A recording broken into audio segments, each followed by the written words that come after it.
queen who rewrites rules. Every scarlet rising through the storm and smoke, the voice of reason, every chain she broke. Liberty beats in her chest so wild. A freedom queen, a mother style. Crimson lights, Republican gold. This is the story the future told. Scarlet flame, unbreakable, free. Mom for liberty, eternally. Mom for liberty, eternally.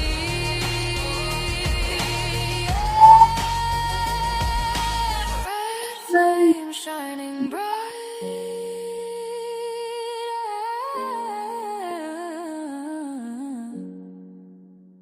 Scarlet's name, liberty's light, forever fight.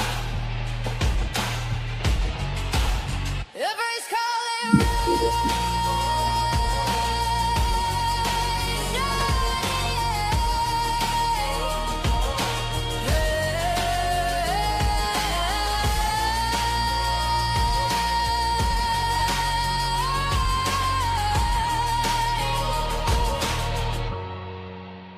forever fight. Red flame in the cold night glow, Wisconsin wind and the stars all know. She's got fire where her heart should be. Liberty's call, she answers free. Stepping hills, but she's still inside. No fear, no doubt, she won't hide. Capital lights on a battle cry. A mama lying, watch her rise. Words are weapons, truth a blade. In the chaos, she's unafraid. Standing tall, she breaks the chain.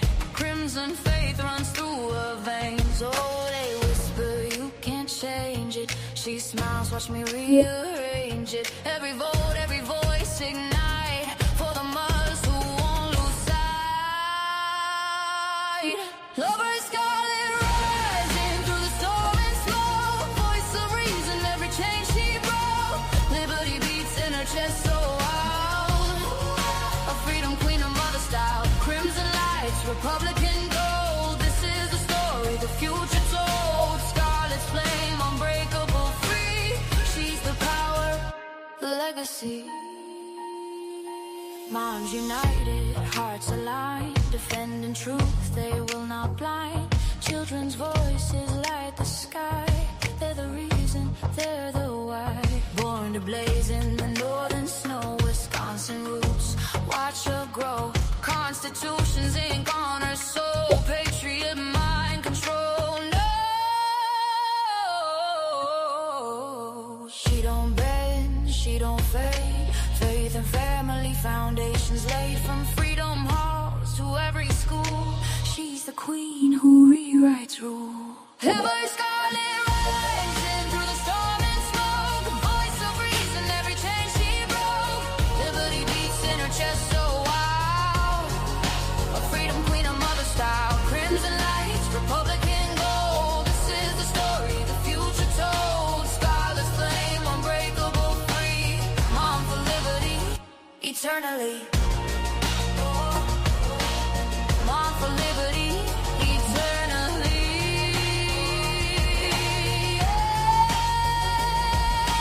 Red flame shining bright.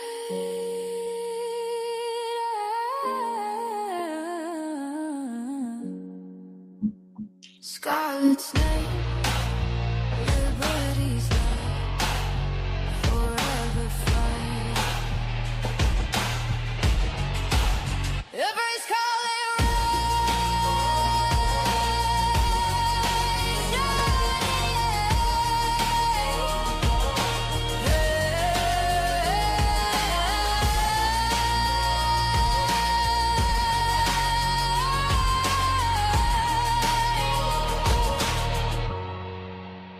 forever fight. Red flame in the cold night glow. Wisconsin wind and the stars all know.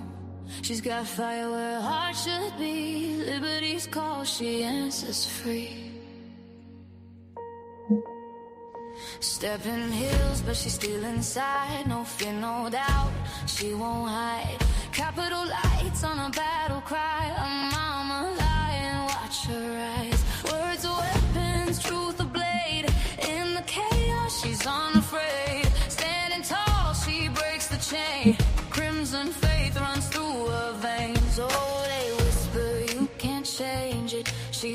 watch me rearrange it. Every vote, every voice ignite for the mothers who won't lose sight.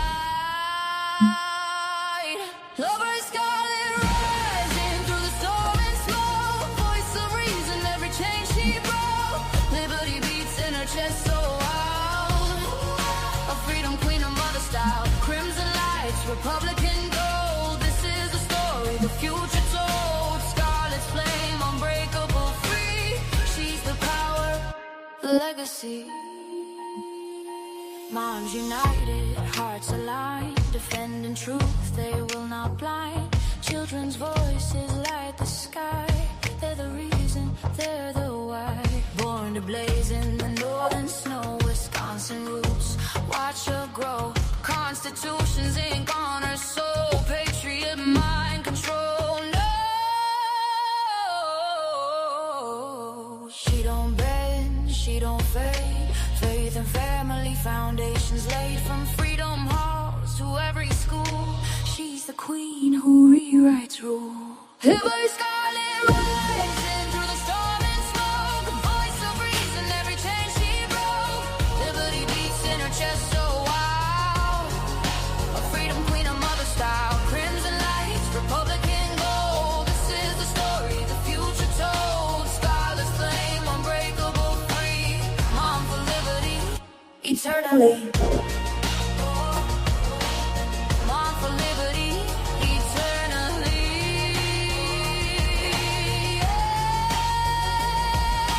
Red flame shining bright.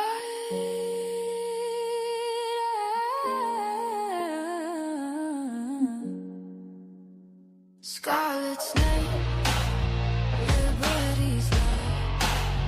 Forever fight.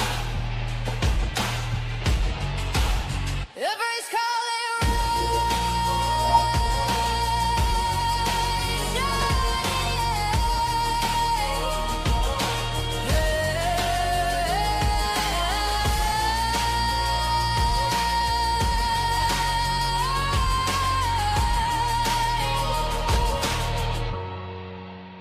forever fight. It's good. Hi, everybody, and welcome to Unleashed with me, Scarlett Johnson. I say this often, but this is an unusual podcast because literally finishing this right up to the end. This is an amazing podcast. I honestly was blown away by my two guests, Sean and Briley Lechner. You're going to see more about them.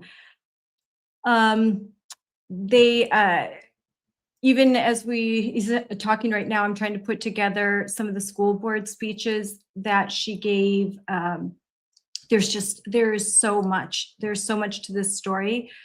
The best thing to do is just to dive in and to really start telling it.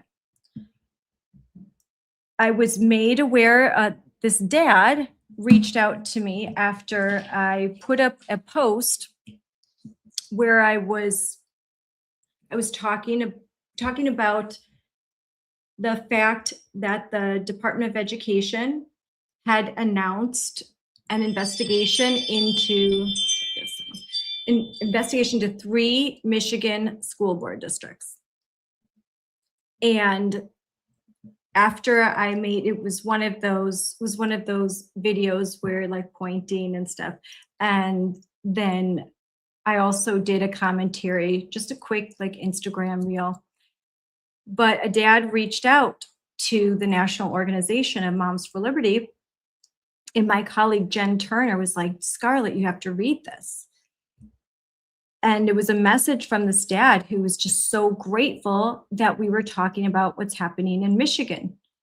And you think I've been in this space for so long, I talk about this issue so much, saving women and girls sports, fairness, sanity, all of that. I thought I knew most of the big stories out there, but I didn't know this one. I didn't know the story of Sean and Briley and their family. in Monroe County School District. I was unaware of everything that they were doing. Riley Gaines had even reposted some parts of this. I think bits and pieces of the story have circulated, and Libs of TikTok picked up a few things here and there, but I think the totality of this story needed to be told. And now Briley's just opened up an X account, and I'm going to encourage you all to follow her, because when you hear this story, you're definitely going to want to. And her dad has started an organization. We're going to talk all about that. This is a story about one dad, one 16-year-old girl, and a family that stood up, and nobody stood with them. They stood up alone. They've had, I know Briley had talked about, she had a friend that came with her to a press conference. She plays volleyball. One friend came with her. She was the only one that spoke. They have stood alone. He did secretly delete all the hate messages, the doxing that he experienced on social media, trying to prevent his wife and daughter from finding out how bad it was, the terrible things that they were saying. Finally, his daughter found out about this and was in shock. She didn't know how much her dad had gone through, how many arrows he was willing to take for their family. In this interview, he breaks down. It's such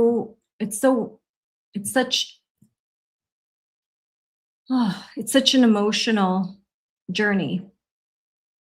And we talk a lot about where are the dads? Well, I found a dad. I know there's more out there, but I found a dad, and I want to share his story. I know it's a Thursday night in July, right after 4th of July. I know pretty much Tyler Robinson is all you can see on every live stream, pretty much every live stream, but this one. So if you would like to hear a story about a family that faced odds, they came up, actually, like, their daughter competed against a biological male, had to share a locker room and shower room. She didn't know it, and parents didn't know it. The athletic director in the schools kept all of this secret because they knew that parents would be outraged if they found out. Then when parents found out through various methods of intimidation, they silenced all but one. All it takes is one person. This story it's not over, but the arc is happy. So it's not just the Supreme Court decided, so happy days. No, there's litigation in the future. It's that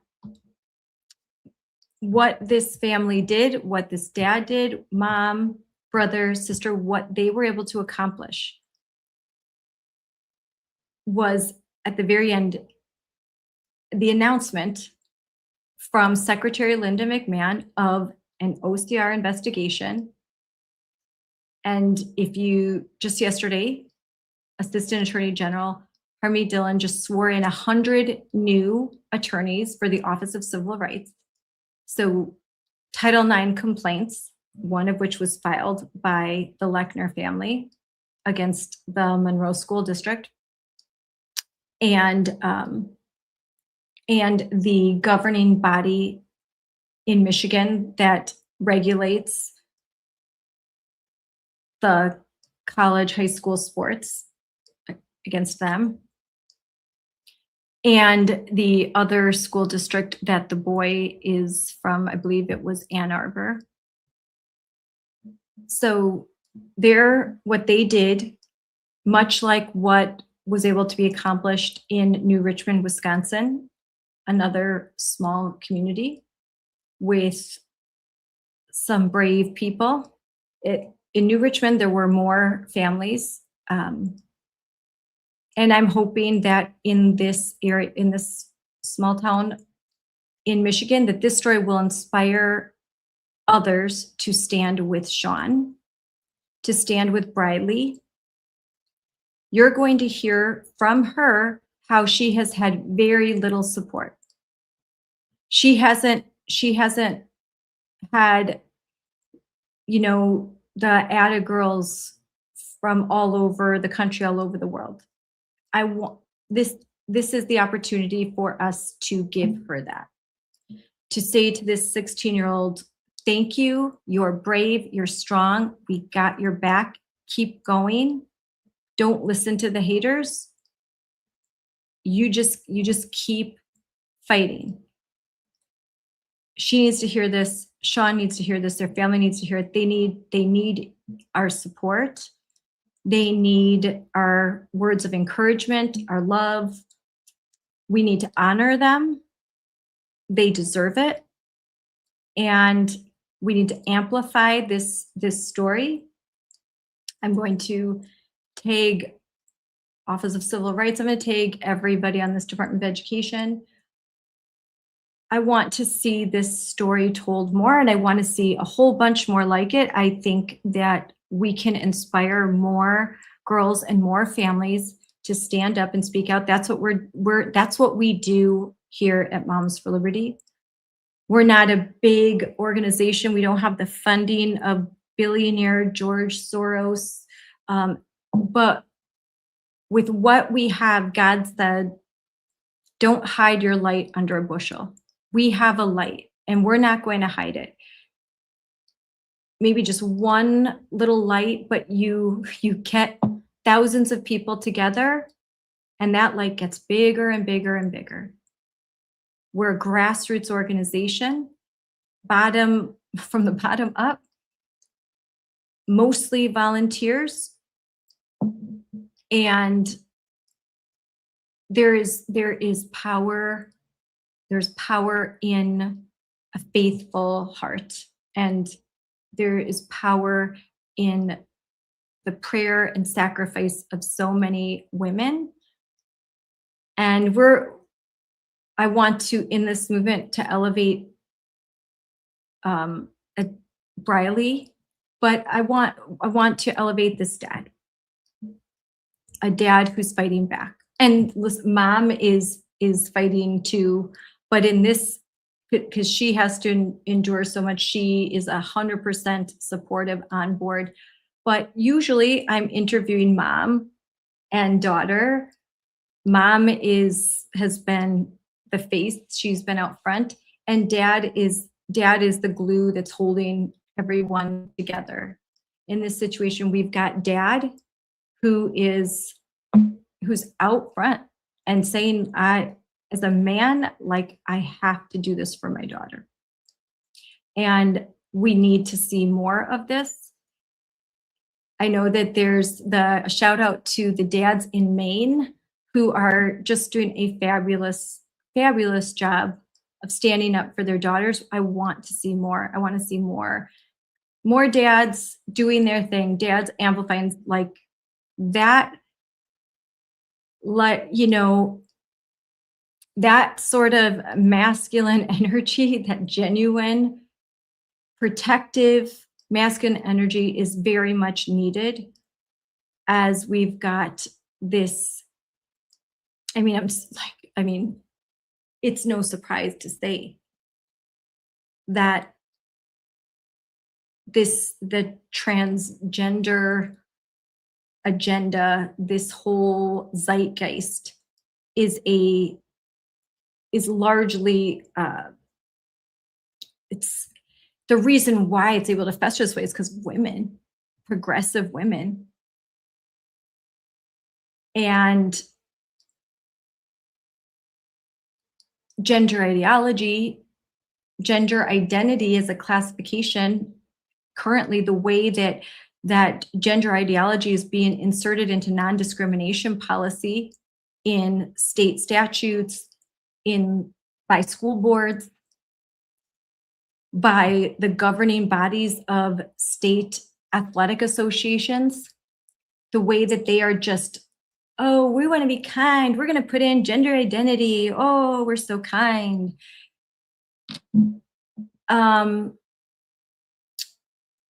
They aren't thinking through. And then when we say, well, they're going to beat the girls, are going to crush the girls. Oh no, they're just mediocre athletes that just want to socialize. Well, if you want to have a tea party and socialize, by all means, go do it. Just don't do it on the volleyball court or on the track. Girl, like all this reduction to stereotypes again, like that when girls play tennis, it's like, oh, we're just gonna play some tennis, we're gonna play some volleyball, just gonna have some fun and socialize, so much fun. No, it's about winning and competing and working hard. It's not, you know, it's not a sorority. Like Justice Kavanaugh's opinion said, there are winners and losers. It's a zero-sum game. It's highly competitive. As you go into high school and then college, highly competitive, highly selective. And it's a lot of work and sacrifice. And I know that socialists and communists like hate that stuff because it's an ideology of lazy people that want to make excuses. But there's a component of it. There are just people that just want to be nice and kind and like, oh gosh.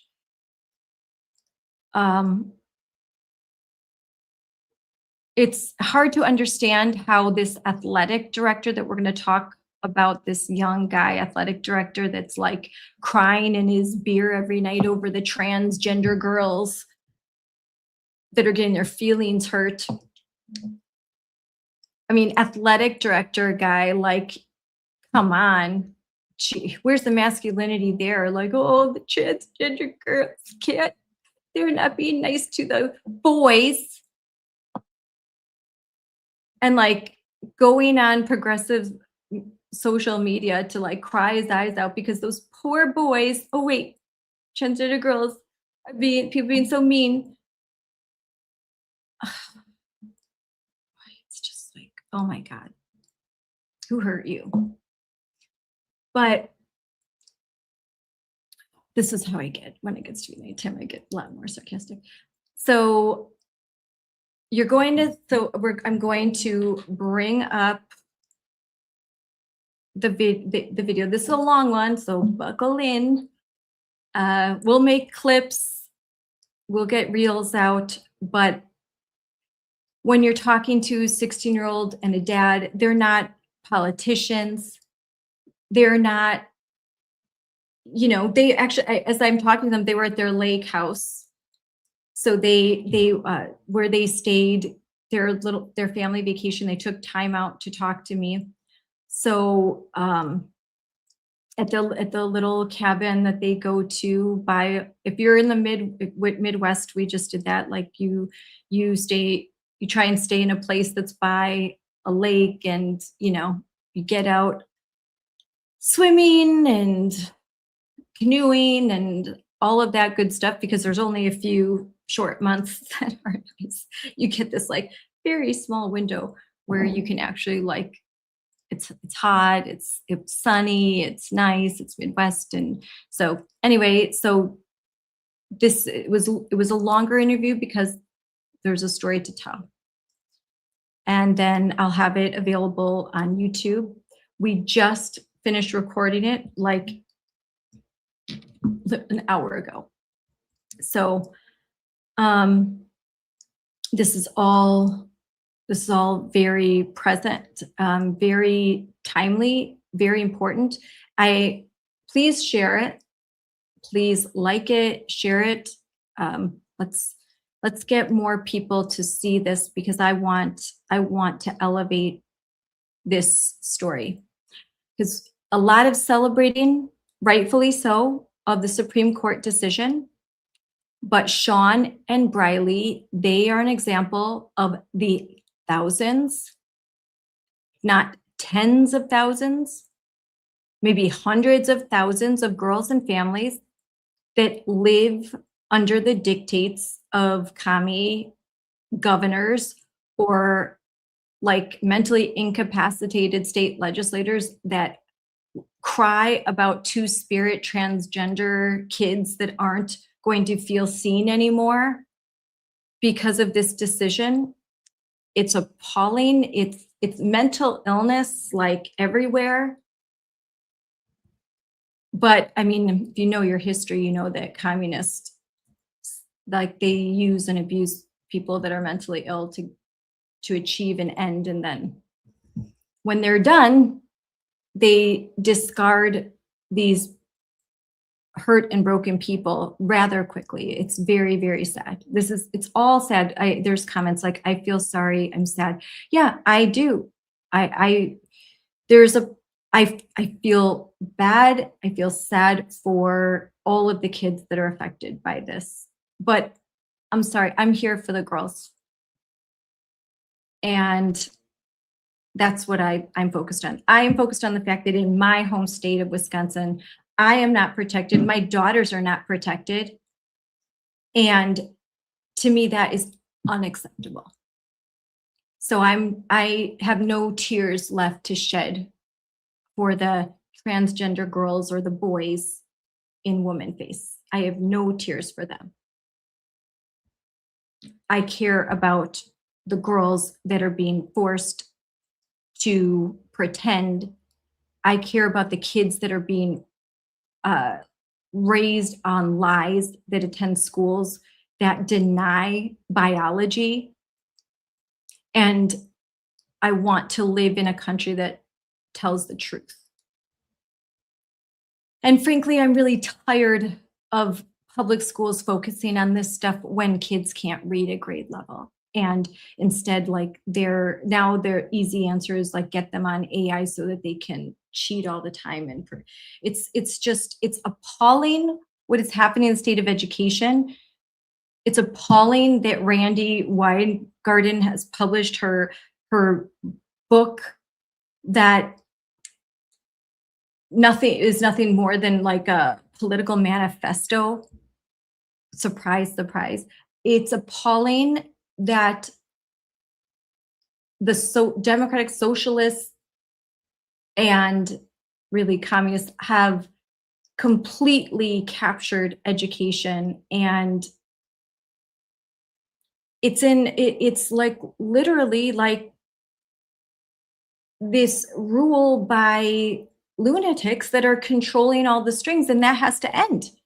And that's what we're attempting to do. That's what the Trump administration is attempting to do. And that's why, my language right now is more extreme because it needs to be. It has to be. Because we have a window of time where we can really just end this kind of national embarrassment and expose it for what it really is. An exploitation of children that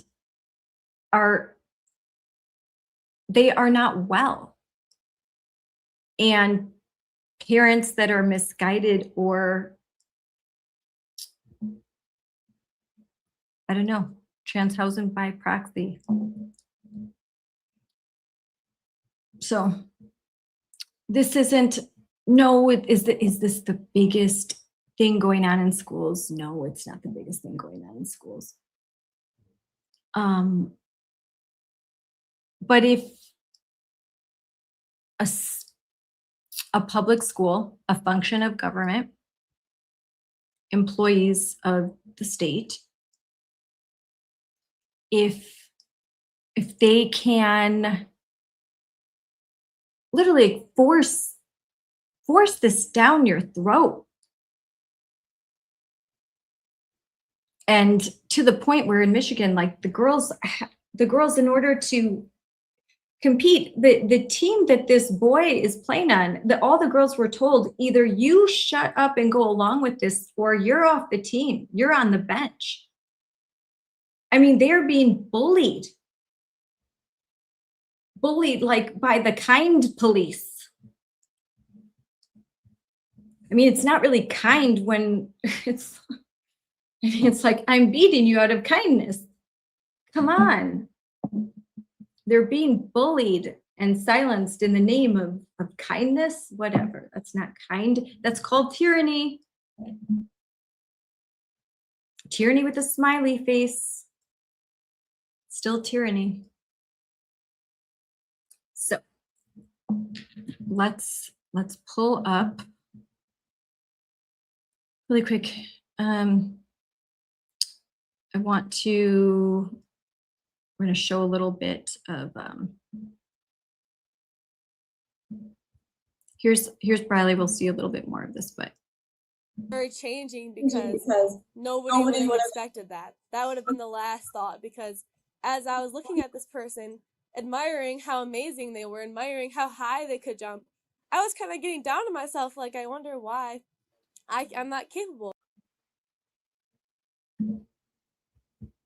Very changing because nobody would have expected that. That would have been the last thought, because as I was looking at this person, admiring how amazing they were, admiring how high they could jump, I was kind of getting down to myself, like, I wonder why I'm not capable. Yeah, that's what happens to these girls. They second guess themselves. And that's totally wrong. All right, let's get this going. Just 1 second.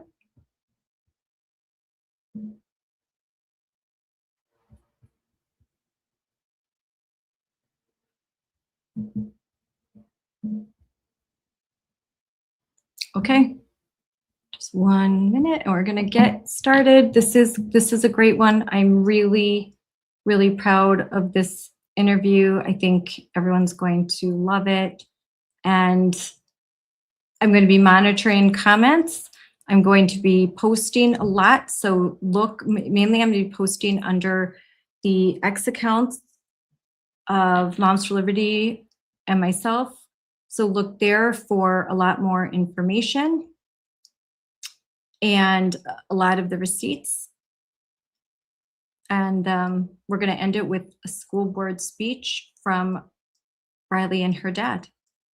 So let's go.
Hi, everyone, and welcome to Unleashed with me, Scarlett Johnson, presented by Moms for Liberty. And today we have a really special show. We've got a father and daughter that are going to come on, and we're going to have a really good conversation about a topic that has been exploding in the news because of the two recent Supreme Court decisions that stated that Title IX protected women and girls, that the definition of sex as per Title IX includes male and female, that gender identity is not a protected class and it is not protected by the Equal Protection Clause. So this is a really important statement. There's a little caveat that they said in the 27 states, the states shall, or they can limit female athletics to only females. Now, for those of us on Team Sanity, this is sort of like, yeah, I know, right? But this was a really important decision. However, in the details, you see in the majority opinion and in concurrences that the Supreme Court justices make it clear that schools can. So many times you see the word schools can. Schools can decide if their athletic teams, the female athletic teams, are going to be open to boys who think they're girls or identify as girls, otherwise known as gender identity. That's a really important distinction because I believe, as do many other constitutional lawyers and scholars, that this means that school districts can say, hey, we're not going to allow boys on the girls' teams, and they can do that even if their state does not have statutes that protect women and girls, even if their state has statutes that outright say we're going to include gender identity into our non-discrimination policy. According to our state, like in Michigan, and we're going to be talking a lot about Michigan and Illinois, in California, states that have codified protections for gender diverse students or boys that identify as girls. There is a case to be made that even with that kind of statutory language, a school district can say, you know what, we're going to side with the law. We're going to side with the decisions of the Supreme Court. Add to this, we have President Trump has been very clear. He signed executive orders on day one. And in February, he signed more executive orders that protected women and girls sports. He defined Title IX, and he's directed the Office of Civil Rights, the Department of Education, to enforce. Now, this is important, enforce. Enforcement means school districts lose funding if they are not in compliance. There's nothing a state can do about this. The federal government can withhold federal funds from schools that are not compliant as far as Title IX. So we're gonna get into this more and what this means, and then we've got good news coming from Assistant Attorney General Harmeet Dillon. We've got good news coming from our Secretary of Education Linda McMahon. President Trump, every big speech he gives, there's always a line that says, and we're not going to allow boys and girls sports. It's so ridiculous. We're not going to allow boys in our girls' bathrooms and locker rooms, and we're going to enforce this.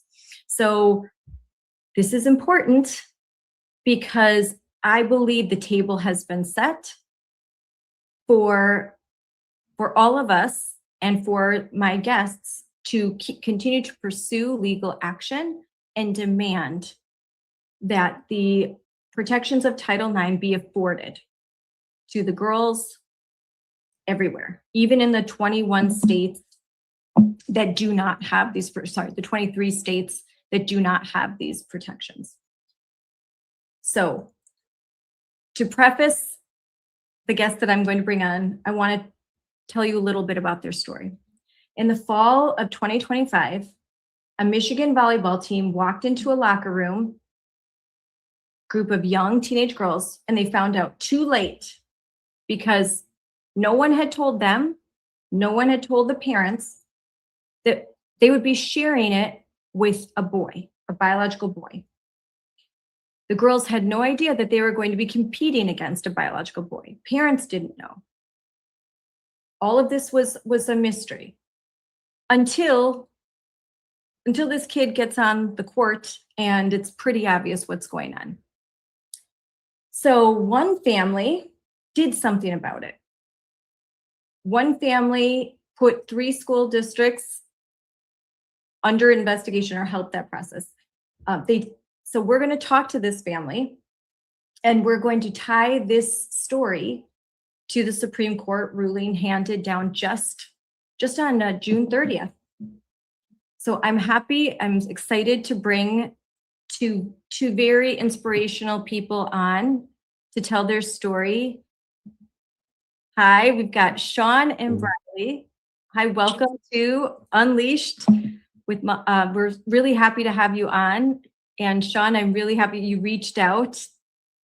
Sean reached out and Briley told us your story, and I immediately wanted to make sure it was a story that I could tell to as many people as possible. So thank you for coming on. Thanks for having us. So Sean, rather than me tell your story, I'm going to have you tell it. So from the beginning, tell us what happened. Probably about 5 minutes before the match, 5 or 10 minutes before it started, we were watching warm-ups, and I had a friend of mine who's actually a college coach, college volleyball coach as well. He asked me, he said, "Hey, have you heard the news? You're playing a team that's got a transgender." I said, "Today?" He said, "Yeah, today." So it was all a shock to us. I had no idea. So for the next 15 minutes, we were trying to figure out what athlete that could be, or what position player it was. And within probably 5 or 10 minutes, we could tell, a friend of mine and my wife sitting next to me, we could tell within probably 10 minutes max.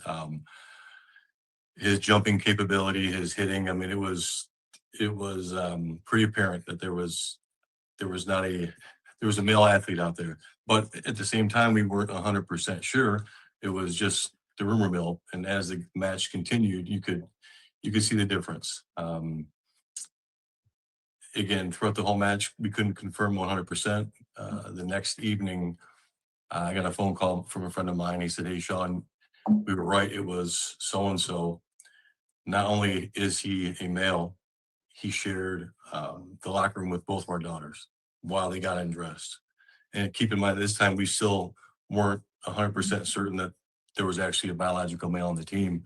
I asked my daughter Briley if she knew. She didn't know. I mean, nobody knew anything until we started speaking about it and asking questions. And that was September 9th, 2025. Yes, that's correct. Yeah. So Briley, what did you know? So you weren't sure, you weren't aware of this. Did you find out when your dad did, or did you have suspicions? So I thought nothing of it. I thought that we were going to a regular match, and then it wasn't until either the day after or a couple of days later, I had both my father and one of my friends that found out, and it was just kind of tossed around. Like my dad said, we weren't 100% sure. So it was kind of something that was just tossed up in the air. Nothing was said to us from the actual school, or we weren't like professionally informed. So it was definitely not something that I was aware of. You weren't aware of. And then what happened when you became aware of it, Dad? So now you know. And I know how this goes. Parents text chains like, "Did you know this is happening?" And it's speculation. You're not sure. There's been situations like this in my home state of Wisconsin where you want to make sure before you say something, because it's a big deal. You can't just make an accusation. So what happened when this was verified to you? How did you feel? How did your wife feel?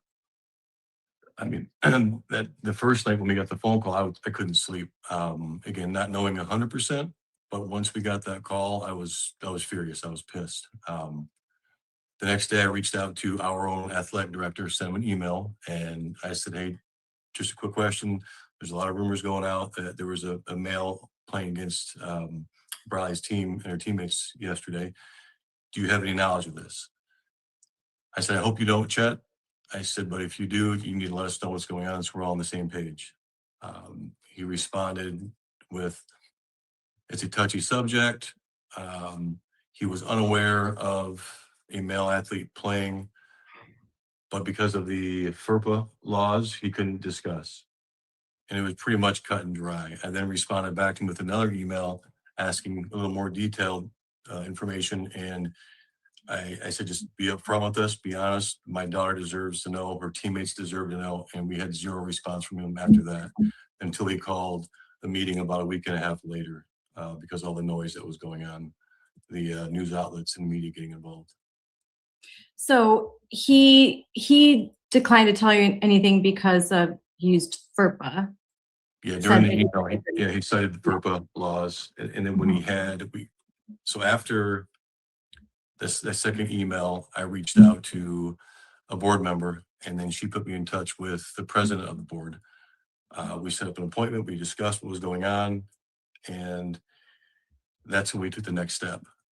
After I told him what I heard, and after several news media outlets reached out, and I started reading their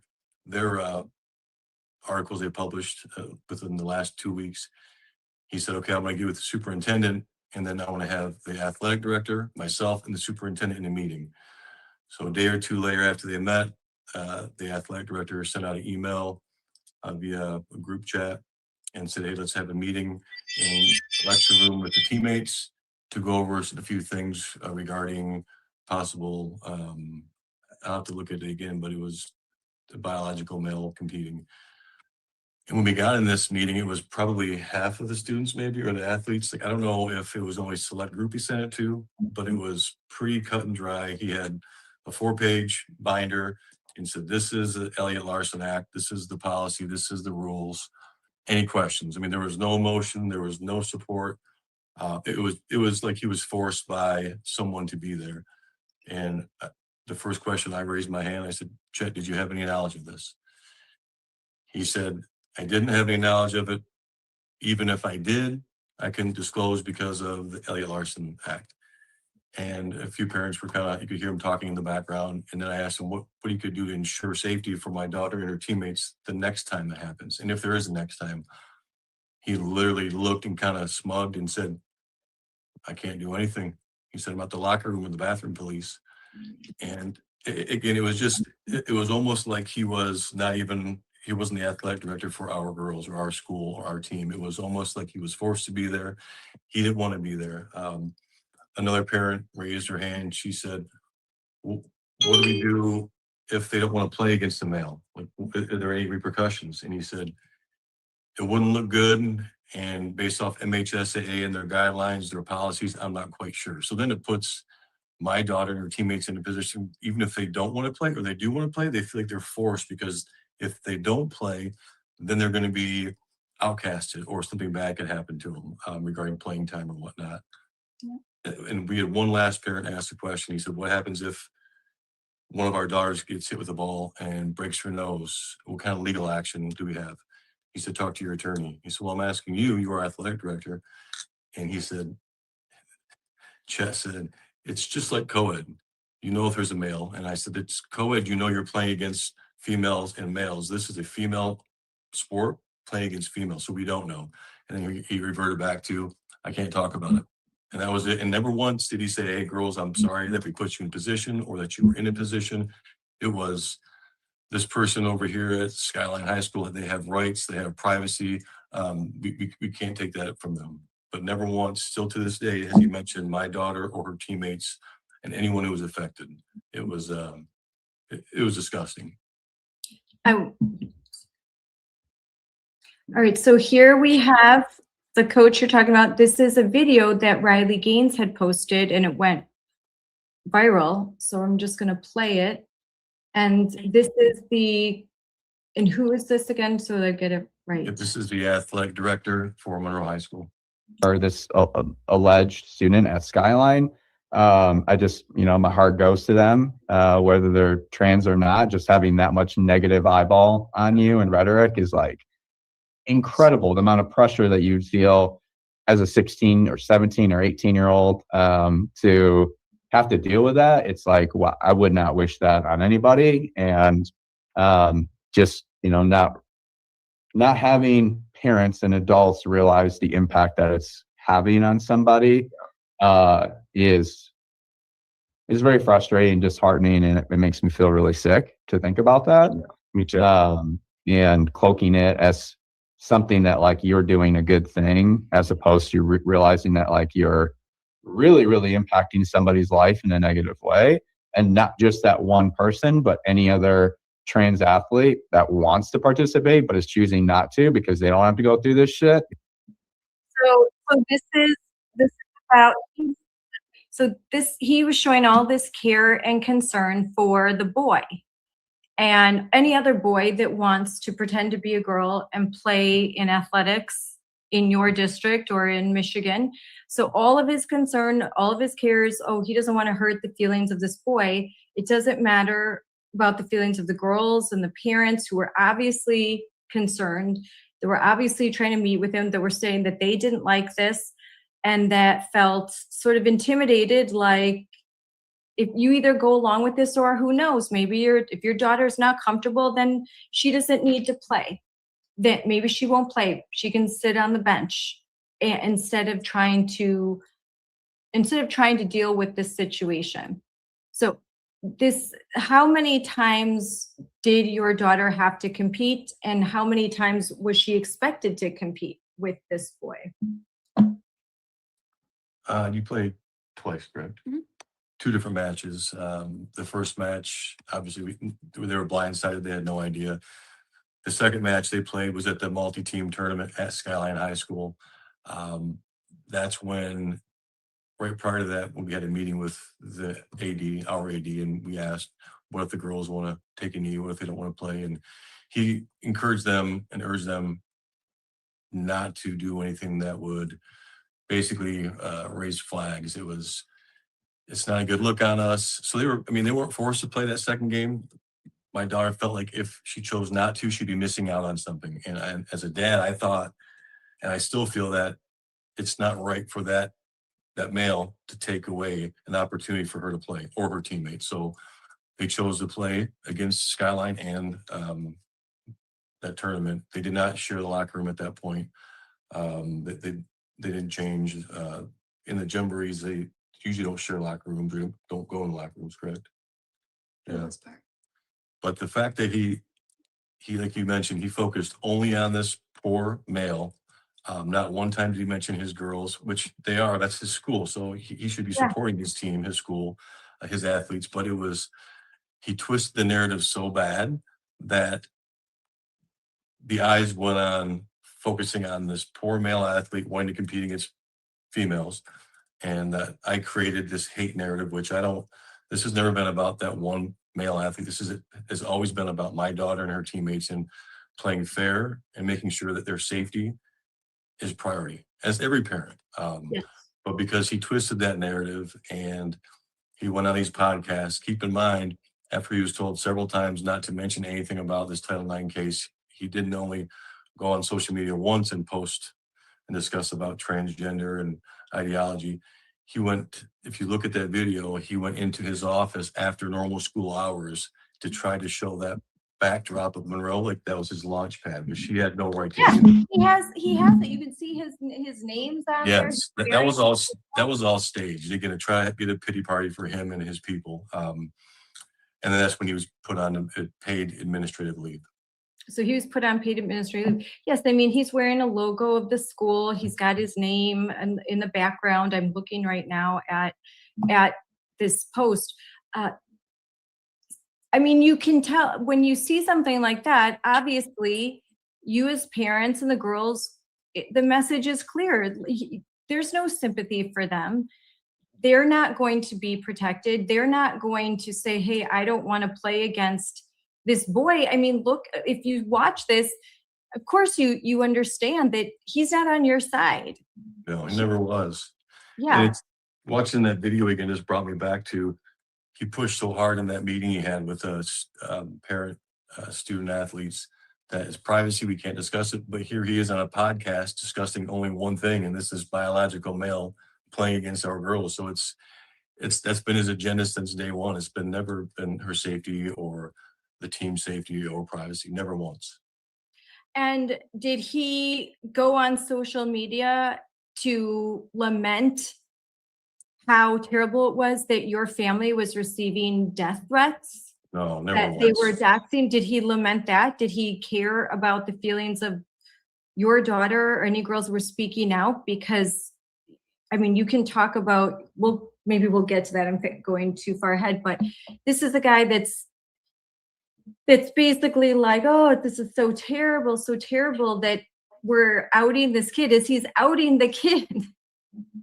Right? And like, Exactly. and talking about him and with logos and all of that. So it's disingenuous, and clearly he's on a progressive podcast where they're just like, oh, this is so horrible. Oh, the hate, all of that. This is so bad. And he's the athletic director for Michigan. So you guys all feel like you're not protected.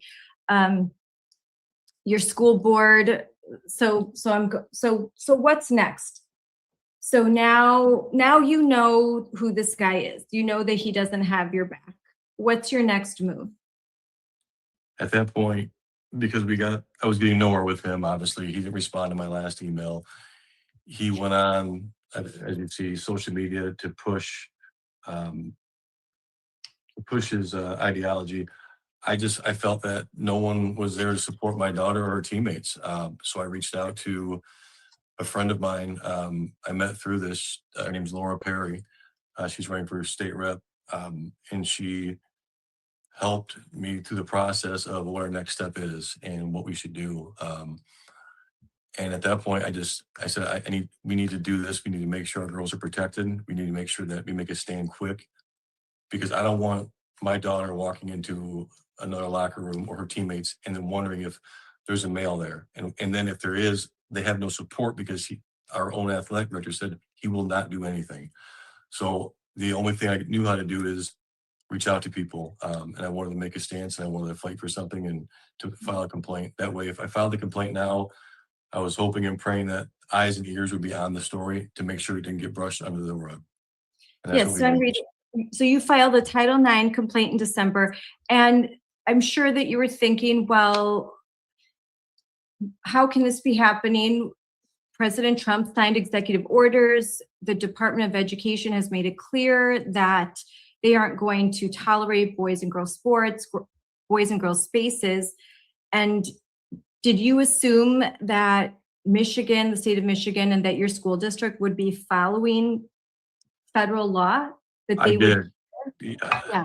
Yes. I mean, that's when we started digging. I thought, well, this is a federal law that was passed and signed. I think it was February of 2025. It could have been January. And why aren't they abiding that? Why aren't they following that policy? And that's when I started doing more research, reaching out to more people, and then realized that it's not going to be as black and white as one would think. The fact that our own school was not following federal policy, and federal law, which was a huge red flag. And at that time, I was thinking, okay, they truly don't care about student athletes, or if they do, they're being pushed and forced to preach one agenda and one-sided policy, and they didn't care about losing funding, which clearly these schools are going to feel it when they continue to put politics first rather than our kids' future first. Yes. So you file a Title IX complaint in December. And this guy gets put on administrative leave because he's going on social media talking about these things, even though he's told not to. So what happens next? I filed a complaint with MHSAA, which is a governing body that is over all of Michigan's athletic departments and sports. We did a complaint with Skyline High School, as well as Monroe Public Schools and Monroe High School. At that point, it was a waiting game, and I didn't think we'd hear anything from the OCR from when I spoke with them. It'd be a few years because there's so many cases. And as you mentioned, they got rid of the old and they're bringing in the new, right, to investigate. Yeah. And then it was a battle. I was hoping we could keep it contained and speak with the school officials and the so-called leaders to make the right decision to change policy in their school, so we didn't have to go this far. Like this could have been avoided if they just said, hey, we made a mistake, right? Let's hold people accountable. Let's make sure every athlete in our school is protected. but they didn't. They did everything except that. It was. Yeah, this isn't your first instinct. This isn't the first thing you do. You went to school board, you went to your school board, you talked to administrators, you talked to the principal, you talked to the athletic director. You thought that you could reason with them. You thought that once you and some parents complained, once some girls complained, that they would obviously see the light and understand that they shouldn't be doing this. It's unpopular. Nobody wants this. But you discover, like so many of us, so many people I've interviewed, like myself, that wait a second, they don't care what I think. They don't care what the majority thinks. They don't care what the kids think. The kids that they claim that they're all about the kids. Oh, we just want inclusion, or we just care about the well-being of kids, and they use all sorts of language, but they don't care about all kids or all parents or all opinions. There's only certain opinions that pass muster for them to protect and care about.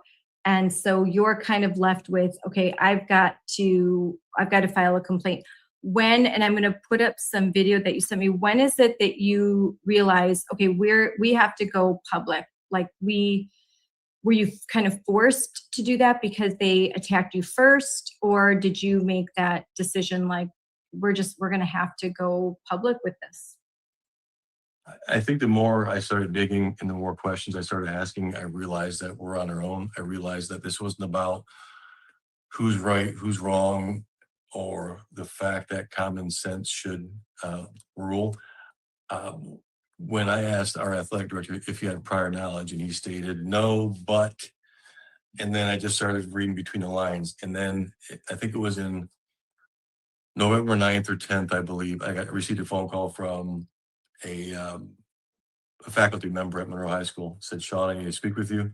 We talked. She said, I want you to know that the head coach, the varsity coach at Monroe High School, was told a day or two prior to the match from Chet that he had knowledge of this athlete, this male playing. So he had knowledge days in advance and still chose to not only put our girls in a safety situation by competing against a male without knowing, but then urge and push them to share a locker room. And again, I didn't know this until I think it was November 9th or 10th. I got the phone call, and these are coaches, right? These are coaches talking to me.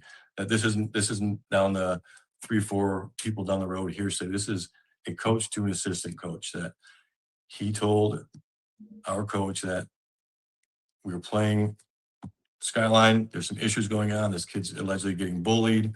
So there's prior knowledge to that. And I'm thinking, then why would he, if you had that knowledge, why would you put my daughter and her teammates in this awkward, uncomfortable, unsafe position? Like, normally you don't share locker rooms, period. I mean, there's occasions I'm sure that they have, but now you've got this major decision of this deciding factor. There's a male on the team. Why would you push that into the locker room? Because that's his agenda. And once I found that out, and then I started seeing his post where he continued to promote trans athletes and basically rubbing dirt in our girls' face during this whole process, then I knew that it's going to be a lot. I need more help. We need more help, and we need more eyes on this, because that's the only way that our girls are going to get the privacy and safety they need and they deserve. So a coach contacts you and says, just a heads up, and this is we'll phrase this is alleged, you're alleging. A coach contacts you and says, by the way, the athletic director, he knew. This makes a lot of sense, because the kid's getting bullied, because everywhere he goes and plays, parents and girls are figuring out, wait, that's a boy.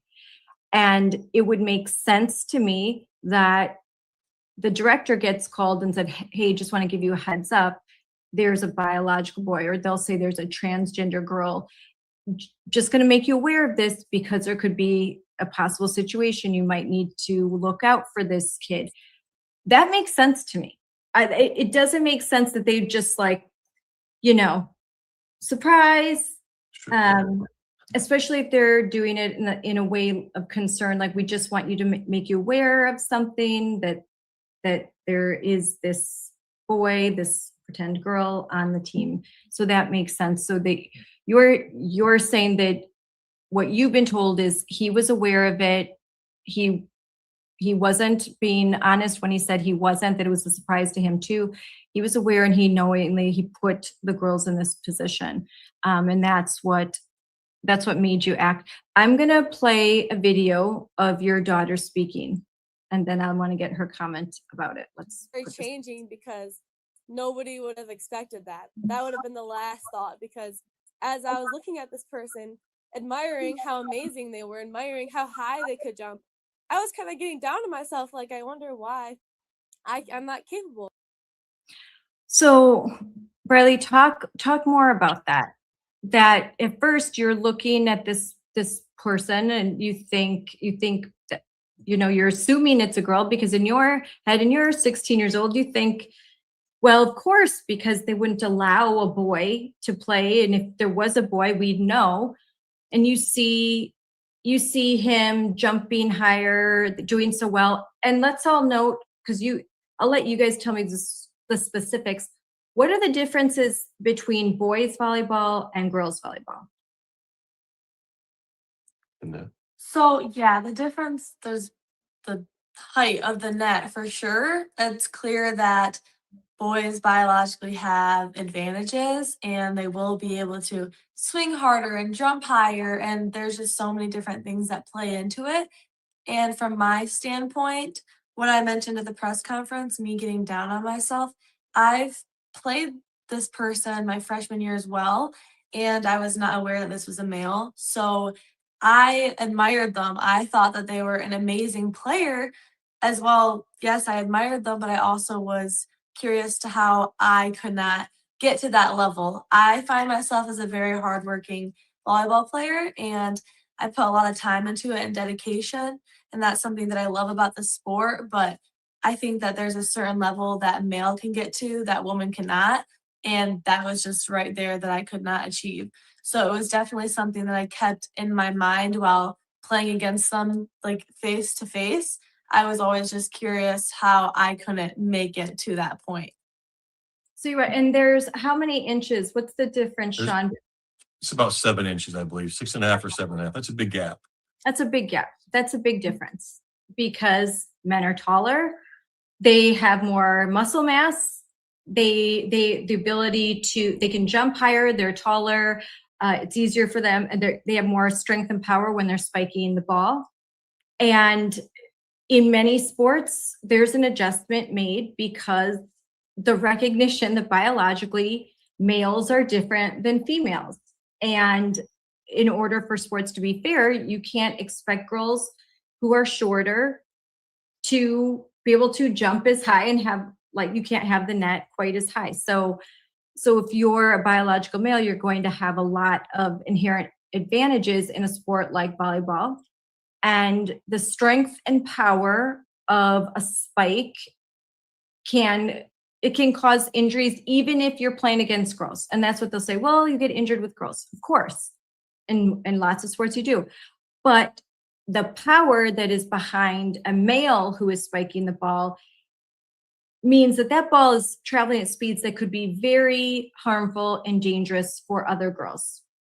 And that makes it scary, because as we've seen with Peyton McNabb, you can suffer injury. You can have a brain injury, concussions, permanent memory loss, suffering under stroke-like conditions. You could get bruises. You could, if you're attempting, after the spike, if you're attempting to hit the ball, you could, hurt your wrist. There's a lot of different things that could happen. And you're taking on unnecessary risks. Of course, there's risks in sports, but this is an unnecessary risk to girls. 100%. She signed up to play sports against females. She understands the risk and reward every match, every game. When you're playing against a female, but when you're playing against a male that looks like a female, they're setting themselves up for disaster. I mean, like you mentioned with Peyton McNabb, one hit, one ball, the right place at the wrong time. It could be a life-changing moment, and that's what we need to stop. That's what we need to avoid. It should never happen. Our girls should have the opportunity to play against females, and they should definitely have the privacy and safety in the locker room and know what they're walking into. And that's what our so-called leaders should be doing in our schools, is protecting them, not hiding things from them. So when you spoke out, Briley, in public in this press conference, what happened afterwards? Did you get some hate from certain people? Were you treated differently by your athletic director? I mean, I know that there's positives too. What good and bad? What did you experience? So, of course, I had my family's support. They were there for me. My dad was proud of me for speaking out, and a few of my friends as well. Had a very close friend come with me, and she was there by my side, kept me calm. Love her for that. I had one interaction with some hate online. The platform Snapchat, I was posted about and kind of bashed on for speaking out. Everything that had my name involved in it was just kind of like talked down on me, which I actually reached back out to that person and I was very respectful about it, telling them I would love to have a nice conversation just so we can kind of get on the same page. Of course, we couldn't get on the same page. People have different opinions, and that's fine. But as far as it goes, from athletic director contacting me about it and everything, nobody really reached out to me. None of like the teachers. Everything was kind of kept on the down low. Nobody wanted to really speak out or talk to me about it. I think there was a sense of fear in a lot of people for talking to me about it or saying their opinions on things. Yeah, there can be a lot of silent, secret supporters and not enough vocal supporters. Did you get a lot of positive affirmation? I know that some other girls that I've worked with, they get a lot of notes of encouragement, and that's very helpful to them. So I definitely did have a few people reach out to me telling me they're proud of me and what I'm doing is great. It wasn't a load full of it because, like I said before, I think that there was a sense of fear of people getting involved and having their name involved, but I definitely did have support behind me. Well, I'm just going to say is this, Erin, if you're listening, please in the comments, put your support for Briley, okay? She needs to hear that. So if you're following me, if you're following Moms for Liberty, make sure that you put some words of encouragement and support because these girls, she's 16 years old, these girls need it. They need to hear from adults. They need the support of adults. They need other women to have their back and not try to virtue signal like it and say really dumb things like the best kind of a woman is actually a man. That's not true. We need real quote feminists. So if you're listening right now, put in the chat how much you admire and respect what she's done and what her mom and dad have done. So because I want her to be able to read a lot of what I see, the support for Riley, the support for Ella Fry. There's so much love out there. These girls need to hear it. So what's your advice, Briley, to other girls that are in your situation? There are increasingly more of them and they're coming out, they're speaking up. What is your advice to them? I would definitely just say, remember where you started. Everybody, the sport that they're playing, they love. There's a lot of dedication, commitment, and connections and bonds that are formed. And just remembering where you're starting and how far you want to go and how far you've came.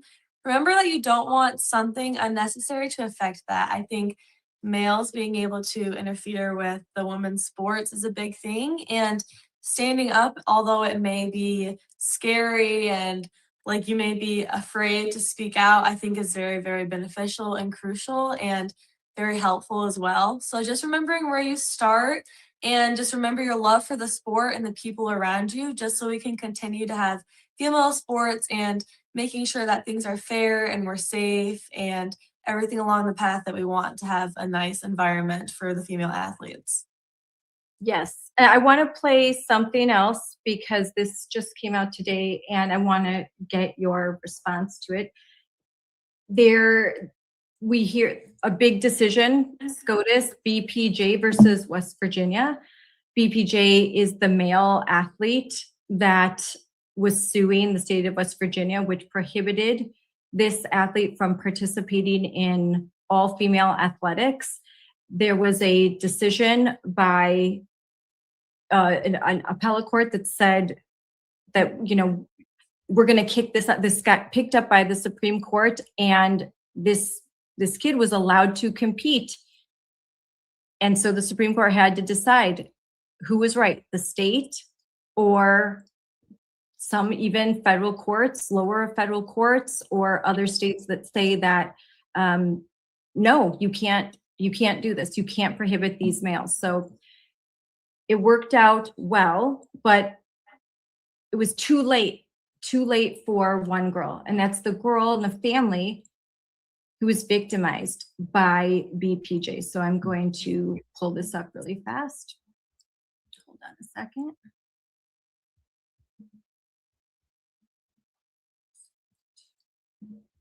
Judgment is clouded by the media, but I definitely have a sense of peace about all of it, because although I had to go through all of that and it doesn't make up for what I had to go through, I know that other girls can be protected, like my sister and my friends who are still on the team. Jesus Christ loves B.P.J. and has a place for B.P.J. if they want to be there. That's really a really great attitude that she has. But I watched the interview with her mom with an attorney from Alliance Defending Freedom, Kristen Wagner, who runs that wonderful organization. And Kristen Wagner was, so I watched, there was a panel that they had and the mom was on, and then I watched Kristen Wagner on this Sage Steele's show also talk about this.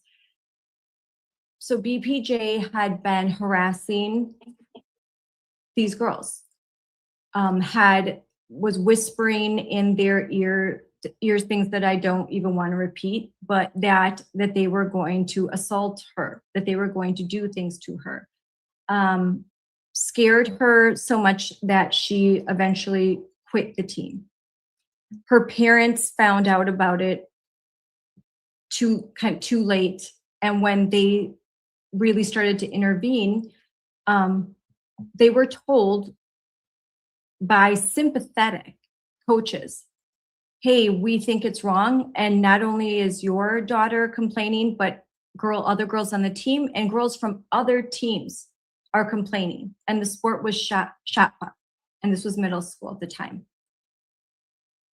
So everyone knew that this boy was harassing the girls, was watching them change, making them uncomfortable, whispering that they were going to assault the girls if they had a chance, sexually assault these girls. And the girls were kind of living with this and scared and staying quiet. And finally, one girl spoke up to her mom. Now, it took years for this case to get before the Supreme Court. The ACLU had argued that this boy, B.P.J., was just an ordinary, average, mediocre athlete. Why are y'all being so mean? Well, it turns out that just before this decision was made in May, that this boy had won the championship, first place on the female track team, state. He won state as a sophomore. He won the state title in shot put. So this wasn't, even though maybe a mediocre male athlete, when competing in the female category, he's winning the state title, and probably, if allowed to continue to compete, would crush the women's records, would take the spot of girls in college. As a matter of fact, he took the spot of the girl who we just watched. She lost her spot on the team because of this boy. How does that make you feel? That is that there was harassment and assault and everything like that. That's something that should never have to be worried about. And in my opinion, whether this male athlete was over the top amazing or not good at all, that still should not be a worry that we should have at all, whether it is in the locker room. We shouldn't have to be concerned whether there's a male in the locker room with us or not, or in the bathroom, and even on the court. That's something that we shouldn't have to question. So I feel very, very sorry for her for having to go through that and getting her spot knocked down and the placing and everything. And it breaks my heart to hear that. No, it does. It does. Because a lot of the arguments, the same arguments that were made when it all started for this young girl when she was in 7th grade to now in high school. At first, they'll say it's not happening. And then when you prove that it's happening, they'll say, shut up, you bigot. It's great. It's wonderful. Why are you so mean? Why can't you just be inclusive? Why just be nice? Just be nice. And then they say that these boys aren't doing any harm to these girls. And then you show that they are, and they ignore it. And they turn a blind eye to it. I mean, Sean, is this the kind of scenario that you were worried about with your daughter? Yeah, for sure. I mean, one, again, the safety is a huge issue. Two, you're taking a spot away from a female athlete who's worked her butt off her whole life to get where she wants to be. And just as concerning, if not more, the fact that these teachers and coaches knew about in this case and did nothing. And that's the problem I had. It's, when is it too late? When is it enough? It's these parents, you know, they support us, they support their child, a lot of them quietly, but the only way we're going to make a positive impact in my daughter and these females' future is getting ahead of this, right? Like, so if you follow, I was talking to my wife the other day and I said, what if you saw a male follow Briley into a bathroom, intentions regardless, if it's her same age, what would you do? Would you wait until she came out of the bathroom running and screaming, or awkward, or would you handle it now? She said, we take care of it now, Sean. Why would you ask? I said, because that's what parents need to know. Take care of the problem before it turns into not just a problem, but it could be, as we've seen countless times, these girls are being abused, raped, hurt. Yes. And we need to take a stand and do what we are here to do. That's being a father, a mother, a parent, protecting our children, speaking out for them, and get ahead of this political garbage and put our faith in our girls first. And that's how it should be in every school, every house. Yes, we shouldn't wait for bad things to happen. No, we should have, like, our girls shouldn't have to get harmed, whether it's on the court, whether it's in the locker room, in the changing room, or they're demoralized. They're demoralized. They don't want to compete anymore. They're looking at this boy thinking, why can't I do that? You know, this isn't fair. And this kind of negative thinking gets into an athlete's head, and it can spell a lot of problems. And then girls will quit and they won't compete anymore. Yes, and there's been countless, hundreds, if not more, girls that quit because they don't want to face the backlash. They don't want to be involved. They don't want to walk in fear. And it's like someone like Briley, she sleeps, eats, and breathes sports. She loves every sport. And for her to walk away from that would be, to me as a parent, devastating. I know it would hurt her too. It's not fair. It's not right. Yeah. Have you ever heard, and you don't have to name names, but have you heard from parents or coaches from this boy's team? Have you heard about how the girls that are on his team, how they feel? Yes. Parent actually reached out to me about 2 weeks ago from the high school and said, hey, Sean, we're watching you from afar. Obviously, you know, we support you, which I've never met them before. They reached out via Facebook. We want to say something, but my daughter has one more year left and we're afraid she'll have no playing time. These athletes were told last year that this male's playing. If you don't like it, take a seat. This is what they told their top girls, every girl on their roster. And this is the head coach and the athletic director of Skyline. They're pushing this on them. So these parents, you know, they live there, they go to school there, they're afraid to say anything. And to me, it's a little frustrating because, again, you're a parent. Everything else comes second. You're parenting first. If they're telling you that and your child that, you need to take a stand, be there for them, because not every 15 or 16 or even 14-year-old girl or 18-year-old girl has the courage to stand up. They're afraid. They're young. They don't know what they're minors. They know school. They know having fun playing sports. They don't know what it's like to be told sit down and shut up until it happens. And at that point, what do? They go to their parents. If the parents don't do anything, then they're all at a mute. They're at a standpoint. I've had several parents from Dexter reach out, which is a neighboring school, all in the same district, same thing. There's countless people in the Ann Arbor area that's reached out to me, and they've preached and reached out to let us know they support us, but they've got to do it quietly. Again, I took a stance a while ago once I started getting the hate mail and the death threats that I didn't share any of those with my daughter or my wife or my son because I wanted to protect them from that. Yeah. When they saw it, that's when they realized that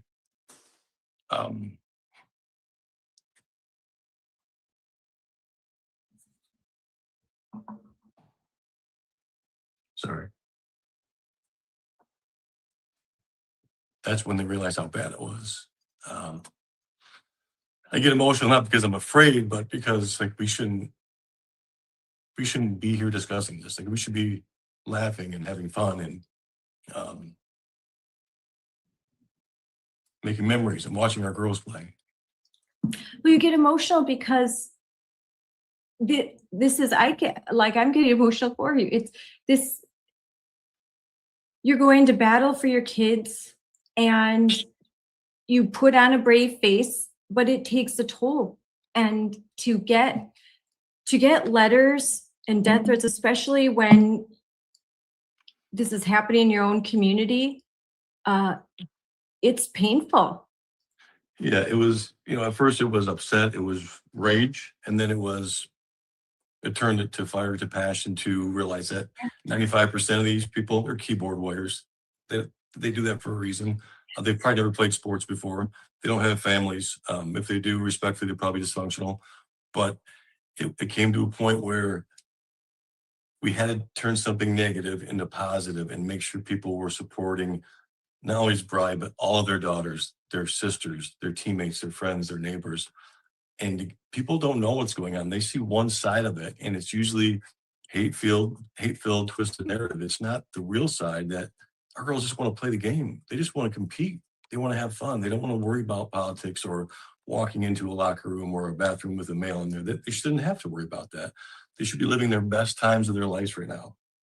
Yeah. And that's what we're standing up for. That's what we're fighting for. And all this has done is made me stronger, my faith stronger, because I want to see my daughter and all of her teammates not just excel, but enjoy themselves, be happy, have fun.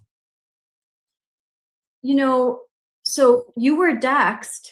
You sent me, so people put things on social media saying meet, and I won't share it, but they put your name, your phone number, where you worked. Yes.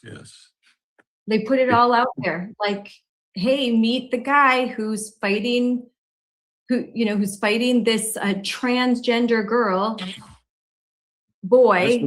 That's what it is. It was, let's see how we can harm him the most. Let's go after his job. Let's go after his workplace. Let's take pictures of their kids, post them. I mean, there's posts that show, I probably deleted over 200 of them. Pictures of my family calling us Nazis. You name it. We have a place in hell. They want our address to blow up our house, to drive by shootings. I mean, you name it. It was all. I never thought in a million years we'd see this just because I'm standing up for my daughter and every female. It's, you hear for how many years the female rights, the activists, the groups, because they never got the support they needed. Now they're getting it. Now all of a sudden those same people, where are their voices? Because this is the time we need them the most. Because our girls they're young, they're vulnerable. They need to focus on, like I said, academics, staying in sports, and learning how to excel in life, not to be afraid in life. And I think that's what every parent needs to focus on, is take a step back and look at where they're at and ask themselves, what's better? A child who quits sports because of this, one of your children, they're hurt, whether it be on the court, they're raped, Or do we stand up now and be uncomfortable for a few days and get the threats and the hate mail? But at the end of the day, you've got a safe child, you have a happy child, and one you can watch grow and excel in the sports as long as she wants to. That's the parents, that's the choice parents need to make. I'm going to put I was just got one of the messages. So here, this is something that you sent me that where there's a family picture. So you've got your family Christmas picture and this woman. And unfortunately, too often the case, it's these woke women that are the worst. And they say this is Sean and his Nazi family. So how awful. Please pray that they have the day they deserve. I mean, that's just awful. That's a vile human being to do that. And that's just a sample of hundreds of emails that you had. I know exactly what this is like. I've been through it myself. I've had to delete countless. I know what you're going through. It's weird how numb you can get to it many years later, and we shouldn't be. It's horrific. But when you first see something like this, it's pretty scary. It's frightening. And all of this is meant to intimidate people like you from ever saying anything. That's it. They want to silence you. They want you to be afraid. Like you said, these are bot armies. These are just small groups of activists, but they make you feel like you're outnumbered. And when enough of us don't come out and say, yeah, I'm with you, Sean. Yeah, Briley, I've got your back. You're 100% right. And they're not openly supporting. Maybe they don't want to file a lawsuit with you or something, but they can say, hey, I 100% support Sean. He's absolutely right. Boys aren't girls. I mean, what is so treacherous about saying something so obvious? Boys aren't girls. They can never be girls. They should not be changing in the same locker room as girls. We should not pretend they are girls so as to not hurt their feelings. This is ridiculous. Emperor calling out. It's common sense. And the fact that there are too many adults that are afraid to say, even, yeah, Sean, you're right, that's unacceptable. And I hope that through this, people can understand that not only do actions have consequences, but inaction has consequences. Yes. By not doing anything, you're allowing Sean and Briley, you're letting them get up in the town square as people throw rocks at them, and you're just like, oh, isn't that too bad? I silently support you. No, you got to do more than that. If they can target 2, it's a lot harder to target 20 Yes. or 50 or 100. That gets harder and harder. So the bigger the numbers grow, and they don't even have to be that big, but when it's just one family up against this entire state of Michigan, that gets a little bit hard, and they should not be alone. So I think that I hope that you get a lot of support from your state and around the country. So, and I thank you for standing up. For some people, there's a Pareto principle. First, there are a select group of people that this kind of absolute outrageousness, it doesn't cause them to back down. It actually gets them more inspired to keep fighting. And luckily, Sean, you're one of those people, and your wife and your daughter. So thank you, because we need more like you. Do you find, Briley, even you at your young age, do you find that now that you've withstood all of this, that you don't care? I mean, we all care what people think. Okay, I'm not going to say you don't care what people think, but that you don't care about it so much that you're going to let it stop you from doing the right thing. Do you feel empowered now that you've kind of survived all of this? 100%. In the beginning, I was definitely nervous to get my name out there, that this is what I was standing up for. This is what I believed in. But at the end of the day, this is what I believe in. This is what we're fighting for. And we want a change. And I'm not only fighting for just myself, but I'm fighting for all of the other female athletes. So I am actually even more encouraged the longer we are bringing this and the harder we try, the more and more I get encouraged. That's great to hear. What about you, Sean? You and your wife, how do you feel? I think it's just, like I said before, I think it's just made me kind of open my eyes to everything. I think it's made me stronger inside. As I mentioned, a lot of the threats and the Facebook messages, I don't even watch those anymore. It's reaction, and all they try to do is create negative reaction and negative action. So I think the more I talk, the more I watch her play sports, the more her and I communicate. She's growing so quick. She's this is her junior year. She's an old soul though. She's got a huge vision. So we're going to continue to fight until we get what's right for my daughter and every female, no matter what it takes. I'm in this for the long haul. When my kids were born, that was our job, is to keep them safe, help them excel in life, and protect them. And I'm not going to back down from that, no matter what's in front of me. Awesome. Amen.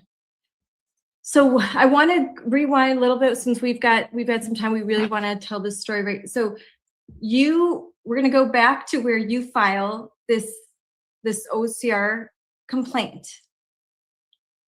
What is the response from the school district? When we originally filed the complaint, Did they acknowledge it? they did acknowledge it. They said they'd be in contact, and then that's when the ball started rolling. Then our attorneys reached out to them, trying to figure out what happened, what was going on. And then they decided to do a third-party internal investigation on themselves. So that makes sense. And then, so who are your attorneys, and when did you? Because this is going to be practical information for parents when they think, when do I reach out? How did you get attorneys? What was that process? So briefly, like what happened? Somebody actually reached out to me. They said, "Hey, Sean, we've got a local attorney who works across the nation. They've been watching your situation, and they want to find out to see if you'd be interested in talking with them." I said, "Sure." So it's the Thomas More Law Firm in Ann Arbor. And then our dialogue started from there. They've been great. They've been amazing. And they're pro bono. They're public interest. That is correct. That is correct. Yeah. I just spoke with them maybe 2 hours before you and I started chatting. We keep in contact 4 to 5 days a week. They've been amazing. And thank you to the Thomas More Society for doing this. And everyone, if you're listening to this, support them. Go check them out. I'll put links. But we really need to support the public interest firms that take these cases, because there's no way you could have afforded to do this. I mean, these hundreds of thousands of dollars. Yes, we looked, and that was my big concern. How do I do it? What do we do? At what point is enough, right? I mean, how deep do you dig? And then it was a blessing that they reached out, and it's been really good so far. So you've got attorneys, and they know what they're doing, and they're helping you, and you file an OCR complaint, and because you're hoping for the Office of Civil Rights. That would be right now. Harmeet Dillon is the Assistant Attorney General under the Department of Justice, the DOJ. So the OCR, you're hoping that they're going to investigate, file complaints with the DOE, the Department of Education, and it gets kicked to OCR. So you file this is December 5th, and the complaint with OCR is with the Michigan Department of Education, MHSAA, and both school districts. So yes. MHSAA, that's the governing body for Michigan athletics, correct? Correct. Okay. And the school districts are Monroe and Ann Arbor. All right. So then, and I showed you a clip, December 8th, you have a press conference with the representative. I want to make sure that we acknowledge them. Who were the representatives that were with you at the press conference? It was Mike Rogers was there. Laura Perry was there. State Representative Jamie Thompson, Joe Bellino. We had a handful, Riley Linting. We had a lot of support there. That's great.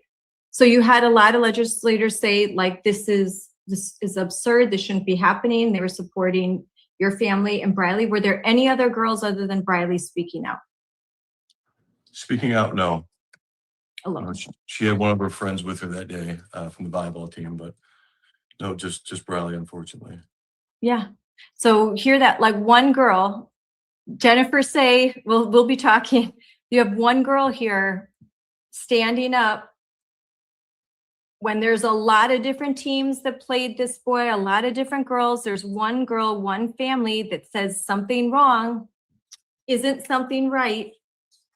One family filing this complaint, one pro bono public interest law firm that says, okay, we're going to take this case. They don't have the money of the ACLU. They don't have George Soros money. You know, this is David versus Goliath stuff. Yes. That's pretty much all I ever see. But sometimes David wins. And so we'll get to that. But so then we talked about the athletic director's media interviews. There's also, you mentioned, there's also social media posts where he's posting on social media. He's showing his hand that he supports this boy. He supports trans girls. And our kids know more about social media than we do. So all the kids know. And it's like a warning, like, when he started posting that, I had calls from countless teachers at our school, countless coaches at our school, and then from three or four other schools in the district. Hey, did you see what he's posted? So he's getting out there and just pushing it, and like you said, he's showing his cards. I mean, period. And there's no way to back out of that at this point. It's the whole time we should be focused on the team and the girls, but he was focusing on his transgender agenda, unfortunately. Well, I think he's sort of saying, he's telling everyone this, don't even bother. Don't bother. Like, what coaches are going to speak out? They're going to say, we already know the outcome of this. And I don't think this is right, but they'll think we've just got to ride this out. Yep. We've got to ride this out. And there's nothing we can do. I can't lose my job. And parents think, I don't want to be targeted. My employer isn't going to like this. Girls, and as you know, Briley, girls can be sensitive, very sensitive, especially that age. They don't want to be teased. It's no fun. It's no fun to go on Snapchat and TikTok and see videos done about you. I mean, it's not fun as an adult, but as a teenager, it's hard. Did you and your wife have to have conversations with Briley about social media and don't look at it? Because actually, I told my wife.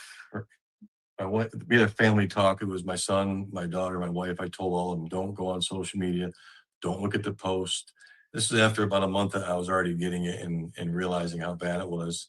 And then I realized that it's not worth it, right? The keyboard warriors, it means nothing. They have nothing to lose, right? So I told them, don't look at anything, because all it's going to do is, one, get you upset. Two, want you to respond, and that's what they want. Yeah. So we worked really hard on not even paying attention. I mean, for what, right? There's no reason for it. If there's anything negative, we just go right over it. So the district in April releases, at some point they announced that they're going to investigate themselves. Yeah. No need for the government to come in. No need for the Trump administration or Harmeet Dillon. We're going to investigate ourselves. And let me guess, they found out that they had done nothing wrong. I'm just guessing. Oddly enough, they found no violations on themselves. Wow, that's a real surprise. The school board said we didn't do anything wrong. That's a real shocker. I'm sure many who are involved in school board elections and advocacy know how you feel. And so they release, we've done absolutely nothing wrong. And tell it, like, how did that feel? What did your lawyers say? So the superintendent was the one who released that information before it got to the board. We were unaware that the board they weren't able to vote on it. They didn't have a chance to vote. They didn't even know what happened until they reinstated the athletic director.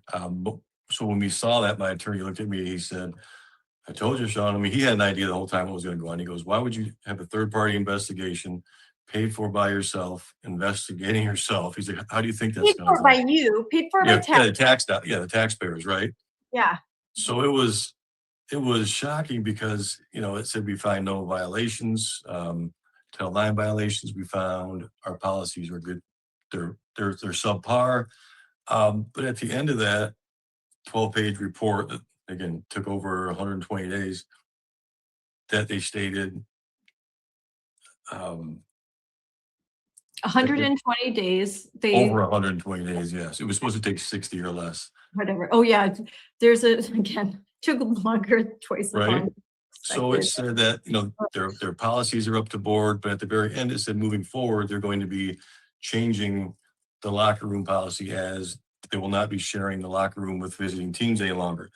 Well, it should have stated they're not going to be sharing female lockers with male athletes. So they completely skirted around the main focus. And then I've never saw a policy that's not broke. Why fix it, right? Why change a policy that's not broke? So again, they showed their cards. That was just, it was very discouraging, and we took a lot of time to get there, and I just felt like we spent and wasted a lot of everyone's time. But well, it's not a waste of time. This is part of the process, though. You didn't waste your time because the OCR investigation, well, that time is cut in half because they've showed their cards, because they can't say that, oh, we were blindsided or we had no idea. Like, they've done a lot of things that kind of make it easier to get an actual OCR investigation and to facilitate it faster. But so they say that they initially say nothing we can do. Boys can go in the girls' locker room. Girls are going to have to play boys. Nothing we can do because we don't want to violate Title IX. We don't want to be sued. I'm sure they said that. We don't want to get sued. We're going to get sued. And what about our insurance? Or right. We'll be in violation of Title IX. So they say that, but then after this investigation, that went twice as long, the cost taxpayers money, they say we didn't do anything wrong, but the policy that we said was actually like set in stone. There's nothing we could do. Actually, there is something we can do. We're no longer going to allow boys to change in the female facilities. We're going to change our policy. But they said that they're not going to allow the visiting teams to share. They never said male athlete, which threw a curveball to us, because that's the whole focus. That's the whole key point. So because they don't want people to know, in my opinion, they don't want us taxpayers and the community to know that their policy states that they don't discriminate against gender identity, but their own policy that violates Title IX. Their very own policy violates Title IX. Right. And they don't want the community to know that. And they've already violated, there's countless violations. So they said only the visiting teams. That's right. That's all they said. No visiting teams can share locker spaces because they think that, okay, this is the way that we can throw these parents a bone, and and maybe some think, okay, well, that's okay. I think that's crap, but and you did as well. So then they find no, and this teacher, this athletic director that was on paid administrative leave, and I wonder if he had said that I love President Trump, I totally agree with him, and men can never become women, and I wonder if he'd gone on, let's say he'd gone on, like, the Daily Wire or Benny Johnson's show instead of some progressive. I wonder if he'd get paid administrative leave. Yeah, right. I doubt that very much. Plain old fired. The second. Expressing his opinion, but because, I mean.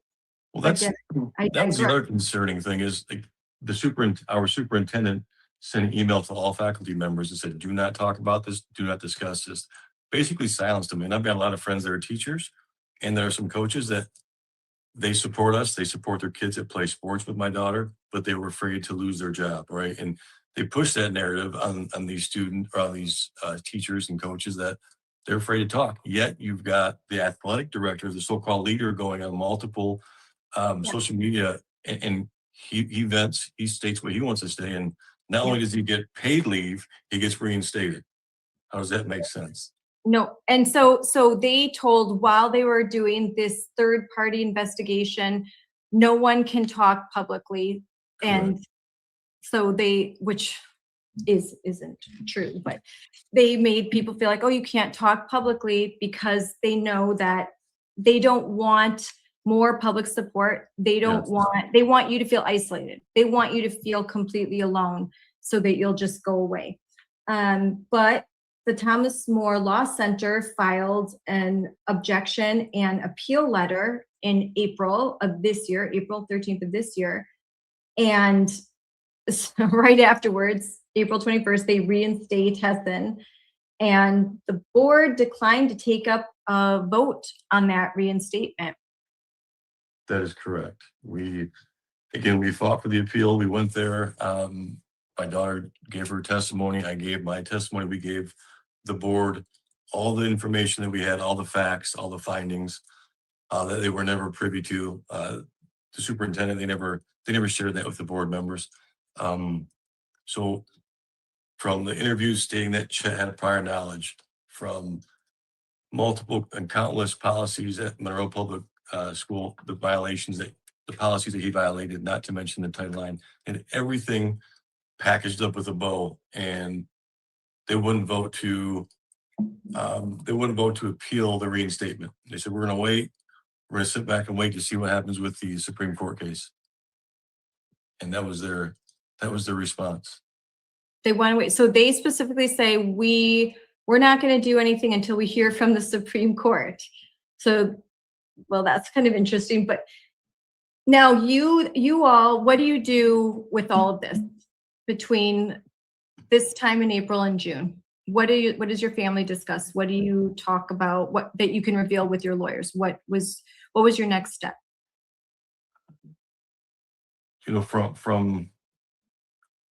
From day one, when we said we're going to move forward, we're going to fight this, we knew it would be a long process, and we were just waiting for the right pieces of the puzzle, I guess, to come together, meaning the appeal, the interview process, the alleged third-party investigation, hoping that they would conform and do the right thing. And if they didn't, it would be out in public. It would show their card. So right now we're waiting just for a few more things to take place. Then we'll move forward with our federal suit. Okay, and then did you go to speak to your school board meeting? We went multiple times, yes. 4 times, I believe. I spoke 3 times, and Briley spoke once. And you made an appeal to your school board? Yeah, I mean, after we gave them the facts and the attorney asked me questions at the end of the day, I said, board members, just remember why you got elected. You were elected to do a job. That was to protect our community, to protect our kids. And if there's something wrong, and if a policy's broke, speak up. I said, put politics aside, be a parent, be a mother, be a father first. And I pleaded, do what's right. Don't do what's political, do what's right for the kids. Did Briley speak? She did. How was that? How did that feel to go and speak to your school board? Of course, it was a little scary at first. A lot of them were familiar faces that I have seen within the buildings. But once I was able to speak out and say my opinion, I felt great. I felt like it was definitely a big step that I needed to take. And yeah. All right, I'm going to play those at the end of this. I'm going to get copies of that and make sure everyone sees that. But so you speak to your school board meeting. Did you continue to try to, and Sean, you also started an organization. We did, yes. Like I said, once we had all the hate mail and everything going on, I wanted to turn something negative into positive. So we started the Protect Her Game Foundation. Our goal is not only just to advocate for my daughter and every female, but hopefully at the end of each calendar year, we can raise enough money where we can award scholarships to 3 or 4 local female athletes. And hopefully we can get it big enough where we can go across the nation. That's amazing. And I'm going to pull that up while we're talking, but that's what you have to do. Hold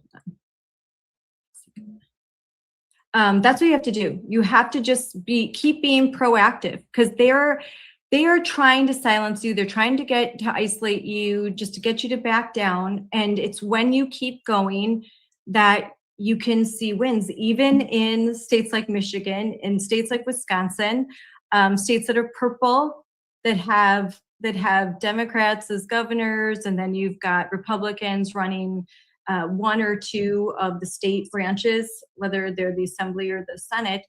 So you get to be a little bit of a stalemate. Things go back and forth, but you can never quite get things across the finish line, because in order to get bills that protect women and girls sports passed in your state house, they have to be signed by a governor. So you've got to have all of these things come together, and that's not an easy task.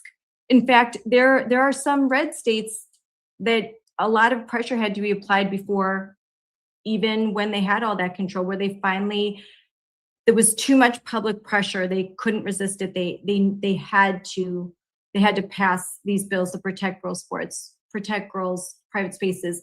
That in Iowa, where we had Samantha Fett, who she was a Moms for Liberty leader, then she got elected, and she spearheaded bills that removed gender identity protections from their state constitution. So a lot of this stuff takes time and work, and that's why it's so important to operate at your local level, at all levels of government, but that you have to come at this like woke ideology nonsense at a whole bunch of different levels. But so it's really important, and I'm really glad that you started this organization. And has that made you feel empowered, Briley? How'd you feel about your dad starting this organization, being so outspoken? I am beyond proud and thankful for him. I think it's amazing that he's doing this. I mean, of course, it would have been awesome if he had more support with his friends and other fathers, but the fact that he is pushing through and he's made it so far is so inspiring to me. I look up to him as a role model, and he keeps pushing me to help fighting for this. And I think it's amazing, and I'm just beyond blessed to have a father like him. Yes, that's great. And I'm going to pull up, because and I have that listed on our social media accounts, but just in case, we're going to pull this up. So here, protect her game. And you can see here, it's at Dads for Her, at Dads, capital DADS, number 4, capital HER. So there you have some of the articles and the promo for our post. But yeah, so go to this social media page and follow and show support, because it's great. We keep complaining, like, we need more dads. So we've got some dads. There's some other group in Maine. There's a group of dads, more and more. We need dads. Mama bears are great. We're fighting the fight, but especially in something like this, we need dads to stand up and protect girls. And it's very different, the response that I see in school board meetings, even in committee hearings, when dads are there speaking out versus moms. I think there's more intimidation factor. I think they're a little more nervous when men are acting as protectors. As we all should. I spoke with the gentleman from Dads for Maine the other day. He seems like a great guy. I mean, what he's doing is awesome. It's I just thought with myself, what better thing can we do to take something so negative, turn it into something positive, and help promote these girls, whether it be to the next travel team, the next college scholarship, anything we can do to help them so they stay in the sport, so we don't lose them to a male athlete. That's anything we can do on our end to help them. That's what my goal is. That's what our goal is. And then, so there's 2 sets of good news. When we'll wrap this up, and I will talk again soon, because I'm sure there's going to be more to your story. But there is an announcement on June 18th, and that's what I put this up on our social media, and then you reached out, that the Office of Civil Rights opened a Title IX investigation into Ann Arbor, Monroe, and Chippewa Valley. So how did you first hear about this awesome news? Actually, one of the journalists that you and I spoke about earlier, Dave Bond, he actually reached out to me and sent me a snapshot of the highlight from, I don't think it was the OCR, it was the Department of Education. Yeah, the Department of Education. Yeah, so, but it was just the top, the caption. So I didn't see our school, I didn't see Ann Arbor. So I went online, looked up their website, and it was there. And I was told that it could take 2+ years to even get in front of them because there's so much going on. And I said, that's kind of weird. I haven't got an email. Well, it's my old Gmail account. So I pulled that up, and it was in black, yeah, in that 3 school districts, and that they specifically cited what happened to your daughter. Yeah, it was great. It was a feel of relief, excitement. It felt good. It felt, and that it did, and you're right, these can take a long time. So they're on notice. And what is your, so I have here the response from the Monroe. Yeah. So what is the response? Because of you, of course, your lawyers contact, the school district, you do, about board policy. So what is this letter that was dated for June 24th? So we received that, before I was notified about the DOE and the OCR. It's their rebuttal, basically. Hey, Sean, we really feel bad for your daughter and her teammates. It shouldn't happen. We're here to talk. But at the end of the day, if you look at the last probably 2 sentences, I believe it states that they're going to review policies after the Supreme Court makes a decision on, I think it was, they don't call it out, but it was the Little versus Hecox case. So we know how that happened. Now we're just waiting for a response to what they're going to do. Yes. To change their policy. It says the board has scheduled a review of its policies, including its non-discrimination policies. And again, like I've said, all of this is hiding in non-discrimination policies. They have inserted gender identity into their Title IX protections. And that is something that the Supreme Court has said that very clearly, resoundingly, that gender identity is not a protected class. Gender identity is not protected by the Equal Protection Clause, the 14th Amendment. The definition of sex, as far as Title IX, is male and female. And so it couldn't be more clear. Read the full opinion. It's so abundantly clear that I know that they say that states can and shall, but with the clarity of that Supreme Court opinion in B.P.J, which includes Hecox v. Little, it's, to me, your Monroe's public schools, they've got their answer. They don't need to wait. They can change the policy right now. They could hold a special session and say, we've got to be in compliance with federal law. And if I were them, I would do that, considering that the Assistant Attorney General, Harmeet Dillon, who runs the Office of Civil Rights, just yesterday swore in 100 new lawyers into the Office of Civil Rights.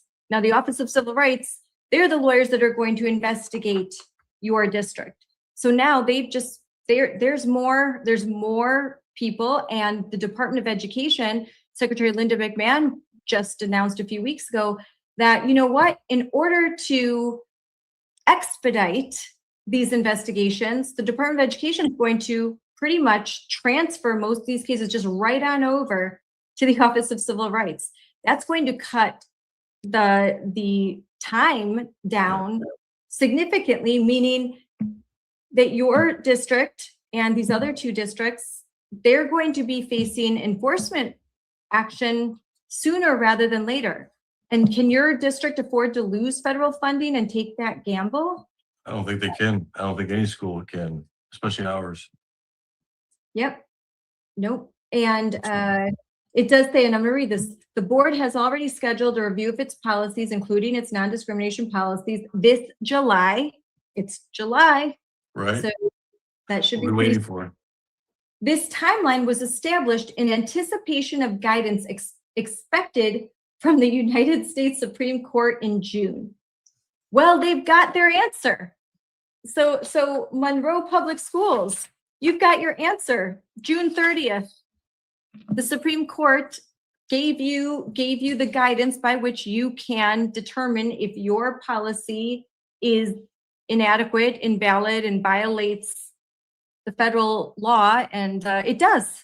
So now I can't wait to see how fast you're going to change things. I can't wait to see the speed at which you're going to change your non-discrimination policies. I'm sure they're going to do it right. No, but so you've got your case, and it's going forward. It's moving forward, regardless. So, what does that mean? I think to us, it's a matter of continuing to stick together, just focus on what's right, do the right thing. My daughter's she's extremely strong. I mean, she has a lot of friends at Monroe. She loves a lot of her teachers, her coaches. She loves the game, but to us, it means more than just one game. It means her future, her privacy, and every female's future and privacy when it comes to athletics, sports, and even just walking in the bathroom. We're not going to stop fighting. We're just going to take it one step at a time. And once we get some more information, we're going to take that next step. And as I mentioned, we're not going to stop. So whatever it takes, we're going to do. And so an update that I have as of July 1st, the MHSAA said the ruling by the Supreme Court changes nothing for Michigan because the Elliott Larson Civil Rights Act requires our current policy, and any change must come from the legislature. So that is going to be a point of contention that is going to dominate the federal courts. In the meantime, the language of the Supreme Court ruling indicates that school districts can absolutely change their policies. And I don't think they have to risk lawsuits from anyone other than you and the Trump administration and the Office of Civil Rights, and they're risking losing federal funding. So they're gambling with the fact that I think a lot of these districts are hoping that they can just outlast the Trump administration. They are. I think that's what their goal is. I think that they've been hiding behind policy for so long, even if it's been a watered down policy. Now, as you mentioned, this is what the law states. The states can make the decision. The schools can make. So now you've got nothing to hide behind. Do what's right. Do what's right for student athletes. Do the right thing.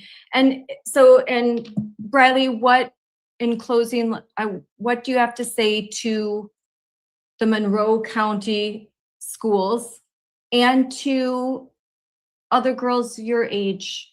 What should they do? Because the school year is going to come fast. July 4th is over. We're still enjoying summer, but August rolls around really quick. And you start, if you're in sports, you're in it all summer, and then practice starts up in August. What is your advice to girls, and what would you like to say to your school district? I want you to make a plea to the adults on your school board who can absolutely make a change that would be positive for you and all the girls. So, like I mentioned previously, just remembering to other girls, remembering how much fun you have and all the love that you're surrounded in, just remember how much that means to you and how much that also means to other girls. So being able to continue to fight for this and fight for what is right, I think that that's something that just needs to continue to happen until it's not a problem anymore. To the education in my school, I just think that there's main things that need to be focused on: the safety, the privacy, and the fairness of the game. And that's all we ask for. It's a very, very simple thing that we're asking for. And of course, it's not something that we should have had to deal with, but we are dealing with it now, and we're trying our best to make it the best that we can. So I would just say, keeping us girls in mind and even the future, So, and remembering just like the three main things, the privacy, fairness, and safety, that's all we're asking for. And that's not a lot. That's the bare minimum. You're asking for them to protect your dignity, your privacy, your safety, to protect your sport, to make it fair that this non-discrimination policy discriminates. Heads up, you're discriminating against girls. You're discriminating against thousands of girls because one boy feels like a girl. That boy should absolutely be able to play a sport in the male category. They're going to have to play in the male category. They're going to have to try to compete and win as a biological male. That's what's fair. And I think if there are those that don't like that, then they should be fighting really hard for some other category. But that's not your problem, Sean. That's not your problem, Briley. That's not my problem. And that's what I would like to say is a you problem to those who don't like it. That's not a me problem. So, and I think to say that isn't mean, and don't. It's just logical and normal. And don't let people tell you that things that are normal are abnormal and things that are abnormal are normal. And Briley, I'm very proud of you that at a very young age, you are recognizing this. It will do you well throughout life. The courage that you are developing, that you already have, is absent in people twice, 3 times your age. So you're going to be a strong, independently minded woman, and that's a blessing. That's a blessing, and I'm glad to talk to you and know you, and can't wait to work with you more and tell your story. And Sean, thank you so much for being a dad who isn't taking this lying down. I know, and you're actually behaving very well, because my dad, who my dad, in his words, he'd say I would be in jail. So that's normally the case. My wife has done a pretty good job with making sure I was calm and collective. Because you have to be, okay? You have to be, yeah, because if not, they win. Yes, you can't, because that's what they would love. They would love for you to do something like that, so, but there needs to be a healthy respect and fear that the dad of the girls that you are bullying and intimidating is going to get mad and going to do something. And then that doesn't mean like anything physical, but do exactly what you're doing, that you're just going to stand and continually fight. And I love Marvel comics, so I'll quote Captain America: you've got to plant your feet in the ground. And when the world tells you something wrong is something right, and tells you you have to move, you say no, you move. Absolutely. You move. I'm not going anywhere. And too many people have moved. Too many people have backed away. And I'm glad that you guys have planted your feet and said, nope, we're not going anywhere. So thank you so much. Thank you for coming on and telling your story. And I have a feeling there'll be a lot of good to come, and I can't wait to see the results of this investigation, and hope that it's sped along rather quickly, since you've done a lot of the legwork. And I thank the Thomas More Society that is defending you. And I hope that there are more and more that come forward. I hope that they get so busy that they are funded and they have to hire more lawyers to defend all of the parents and girls in Michigan that are tired. Be a blessing. Be a blessing, a big blessing. So thank you guys very much for coming on. I really appreciate it. Thank you so much for having us. We appreciate it. Thank you.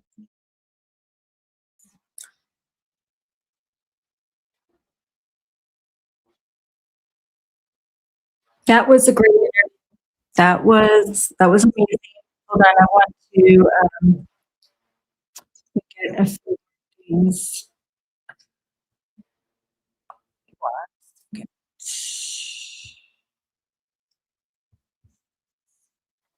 So that was great. That was a great interview. Loved it. So such a strong family, such such a great spirit, so willing to fight, and exactly what we need to see more of. So I want to play a few things. First of all, I'm going to, got it right here.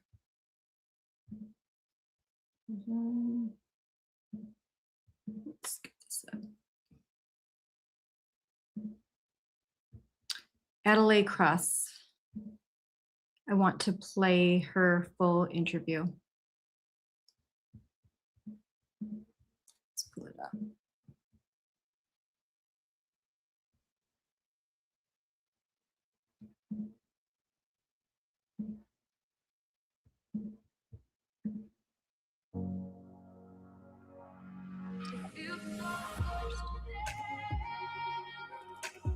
Oh, the sad first.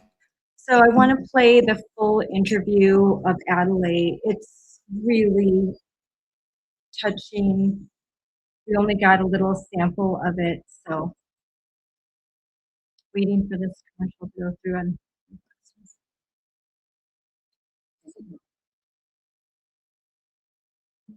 I definitely have a sense of peace about all of it, because although I had to go through all of that and it doesn't make up for what I had to go through, I know that other girls can be protected, like my sister and my friends who are still on the team. Jesus Christ loves B.P.J. and has a place for B.P.J. if they want to be there. I was trying to get the full interview, but if you go on to, hold on. They started changing in stalls, which was not really normal. You would have kids separated to try to not be around him, but it was still hard because during track meets you had to be around him, and girls were just uncomfortable. They didn't want to be around him. I know other teams started canceling coming to track meets so their girls didn't have to put up with it, and it's just really sad to see all that happening, which with girls deserve to have that space, and it's just been taken away. How do you feel knowing that those allegations are still being denied even to this day? It is really frustrating of my school district because I went to them with the issues and I thought that they would handle it and I thought that they would protect me. And I know that they confirmed it happened. I know several other children confirmed that it was happening to me and they completely ignored it. They attempted to silence me, attempted to silence my parents. And that's really frustrating, especially as a 14-year-old. I just wanted to compete in sports. It's really hard to think about even now to know how many other kids could they be doing that to? How many other situations of sexual abuse are happening that they're silencing? It's just really frustrating. The hardest part of the whole situation for me has been losing friends that I've had for years. Excuse me.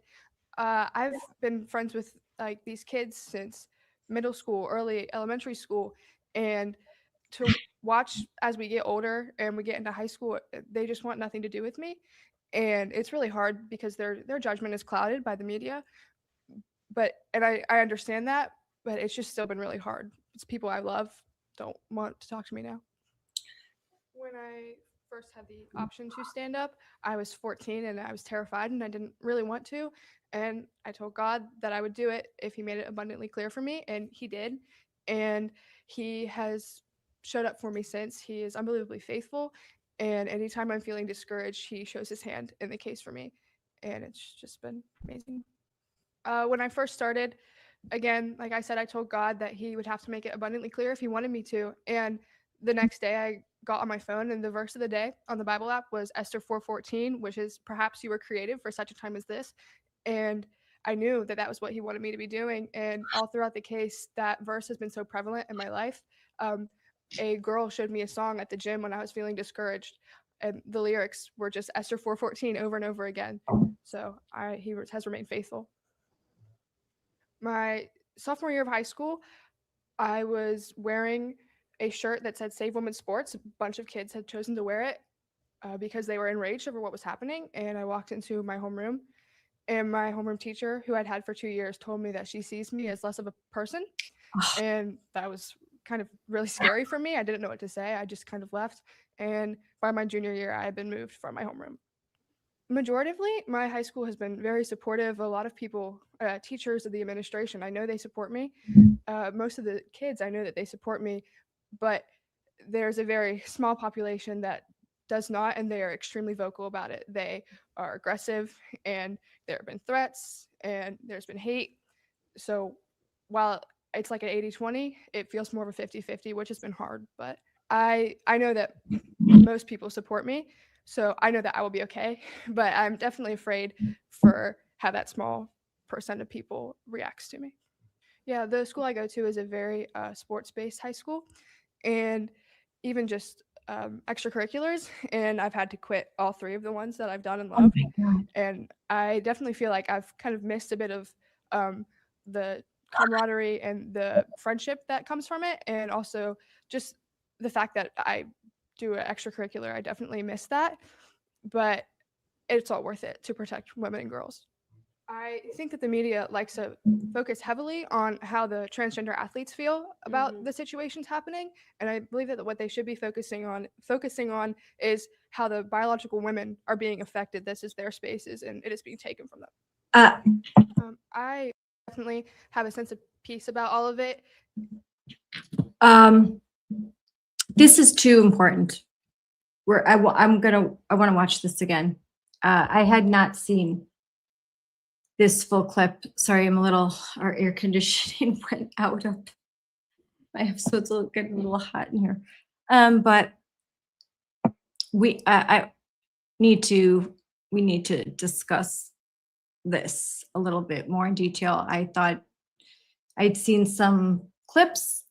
This is the first time I've seen her speak. I've seen her mother speak, as I talked about. I've seen her mother speak to Kristen Wagner and to Sage Steele. There was a wonderful panel that Alliance Defending Freedom had after it was in January of 2026 of this year, after the Supreme Court had heard the oral arguments for B.P.J versus West Virginia and Hecox versus Little. I was there in person. One of the highlights of probably my whole career in activism, because I had been fighting for so many years and working with all of these wonderful young ladies and with the lawyers, putting out social media, actually talking to the girls that have been affected by radical gender ideology and the insertion of gender identity into the definition of sex in non-discrimination policy. And that's how it's done. That's how we get this insanity, because the Equal Protection Clause has been misapplied by woke activists to include gender identity. And it's like nailing Jello to a wall when you ask these people, whether they are doctors or lawyers or whoever they are that espouse this actually anti-truth ideology, when you try to get them to define gender identity, they can't, because it's an elusive. It changes every day. A kid can have a new gender identity every day. They can identify as rocks, for crying out loud.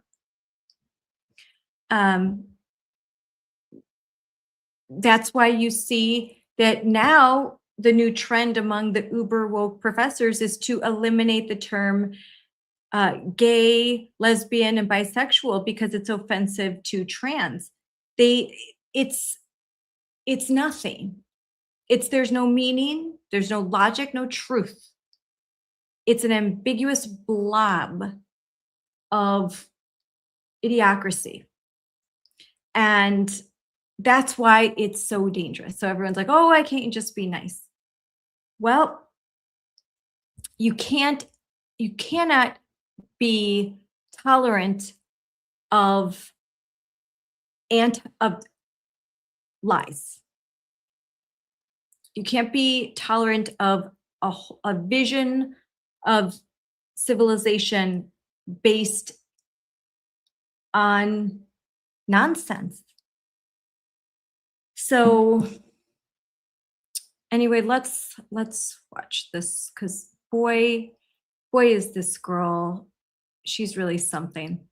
And so again, I was able to watch a panel that Alliance Defending Freedom put on at an event that they had after the oral arguments. There was a lot going on over those couple of days, a lot of awareness, a lot of collaborations, a lot of, because so many different organizations and athletes had come to DC in early January to petition and show our support for preserving and protecting Title IX and the protection of women and girls in their sport and in their privacy, and just overall defending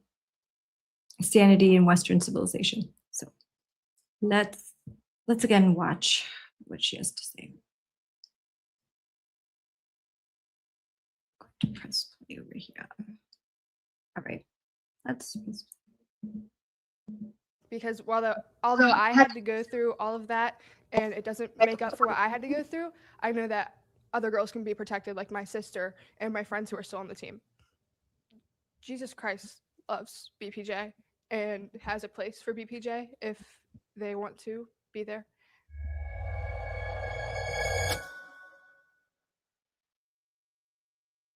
A lot of girls, after B.P.J. came into our locker room, started going to the bathroom. They started changing in stalls, which was not really normal. You would have kids separate. No, that's not really normal. That's not normal at all. But that's what happens. The biological girls end up hiding. They end up using the gender neutral spaces that are supposed to be afforded to the child who is identifying as trans or has a different gender identity than the biological sex that they were born with. So actually in obviously a very memorable interview I had with the late Charlie Kirk in 2005, this is a topic that we discussed at length.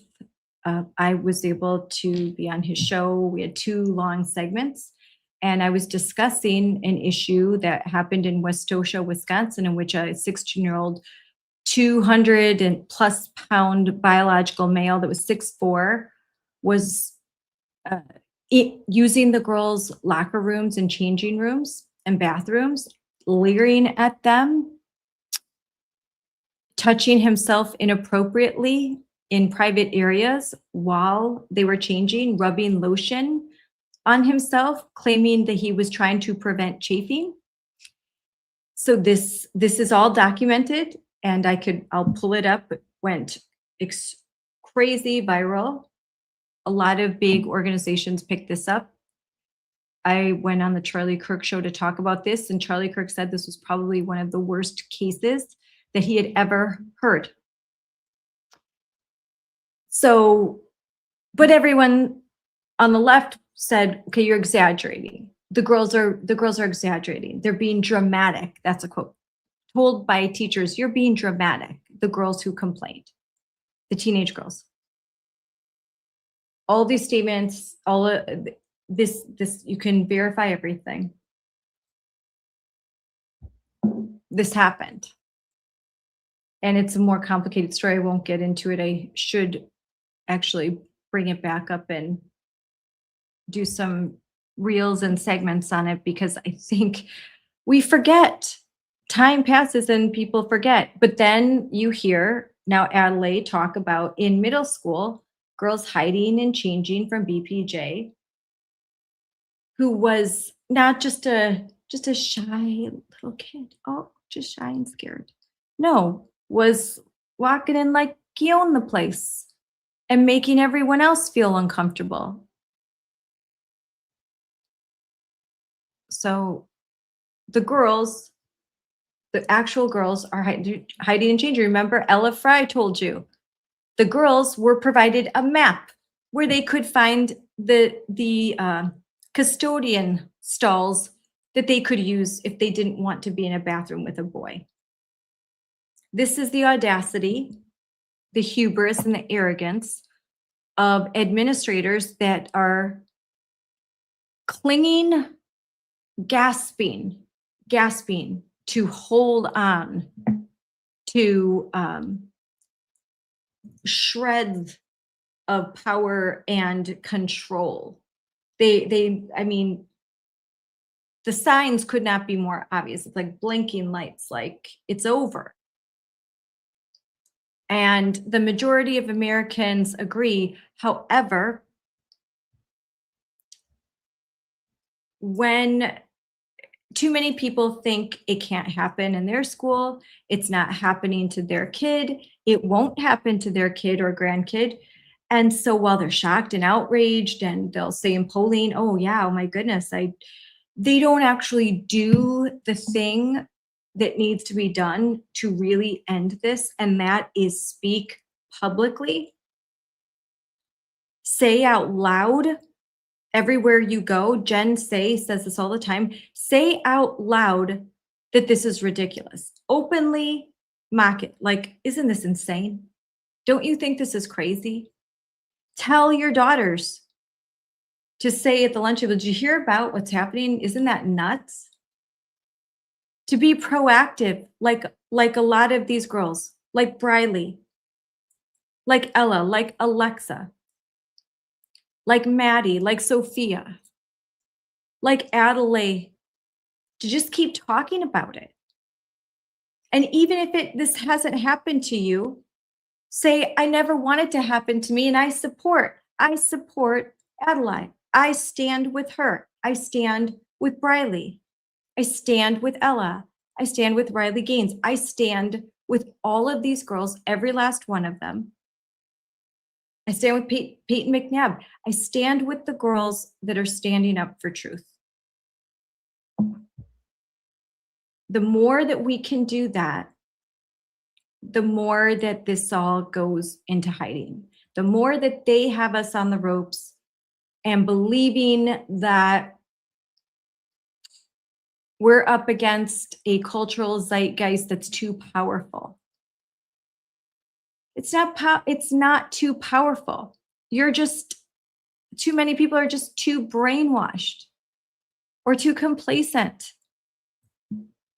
So the easiest thing in the world to do is say, I don't believe that boys can become girls just because they say, I think I'm a girl. That's not real.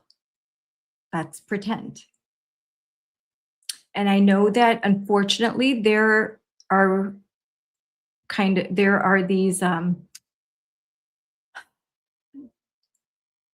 these so-called doctors that are willing to pump kids full of puberty blockers and hormones, and they're willing to remove healthy body parts. But just because there is a physician willing to do something that is completely immoral, anti-scientific, and horrific doesn't mean that that's science. A doctor or nurse's willingness to do something evil doesn't make it a medical procedure that should be funded by insurance dollars. More importantly, should be funded by tax dollars. So truth has to matter at some point. Okay, let's listen to the rest of it. Rated to try to not be around him, but it was still hard because during track meets you had to be around him, and girls were just uncomfortable. They didn't want to be around him. I know other teams started canceling coming to track meets so their girls didn't have to put up with it, and it's just really sad to see all that happening, which with girls deserve to have that space, and it's just been taken away. How do you feel knowing that those allegations are still being denied even to this day? It is really frustrating of my school district because I went to them. Of course, the school district is still denying things. I mean, Lord have mercy. With the issues, and I thought that they would handle it, and I thought that they would protect me, and I know that they confirmed it happened. I know several other children confirmed that it was happening to me, and they completely ignored it. They attempted to silence me. They attempted to silence my parents, and that's really frustrating, especially as a 14-year-old. I just wanted to compete in sports. It's really hard to think about even now to know how many other kids could they be doing that to? How many So many. other situations of sexual abuse are happening that they're silencing? It's just really frustrating. The hardest part of the whole situation for me has been losing friends that I've had for years. Excuse me. I've been friends with like these kids since middle school, early elementary school, and to watch as we get older and we get into high school, they just want nothing to do with me, and it's really hard because their That judgment is is clouded by the. that is so unbelievably sad. That is so unbelievably sad. Oh, such a sweet girl. So who, all these activists who talk like, do any of them, does their heart break for this girl? Like the athletic director is like, oh, it's just so heart's breaking for the transgender girls, the boys. So sad what they have to face. I mean, look at what she's had to face. Losing friends. No one's talking to her. Teachers are openly mocking her. Lord, this is West Virginia, for crying out loud. This isn't California. They're not in San Francisco. What's going on? What's going on, parents? How is this happening?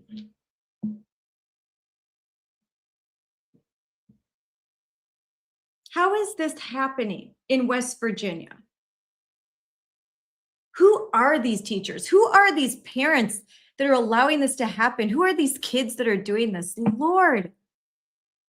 Oh. If you can't fight for this girl, if this isn't your hill to die on, then you don't have a hill.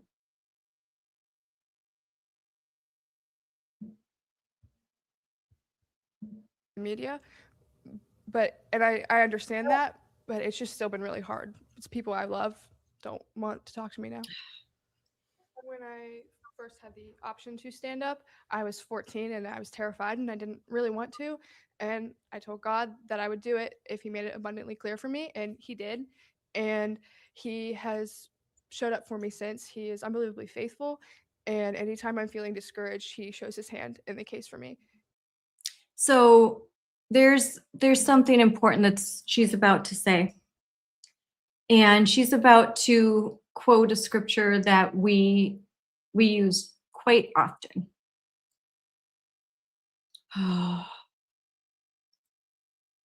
But we're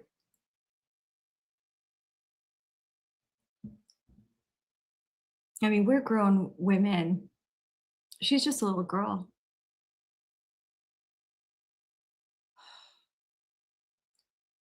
This little girl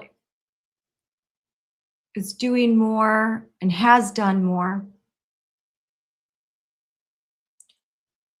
for the protection of women and girls than so many so-called Christians who are adults. Shame.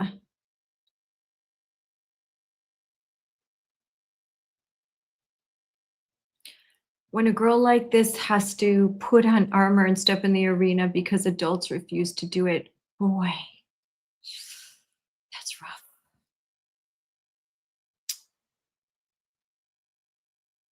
Not sure how God can bless a country that allows stuff like this to happen.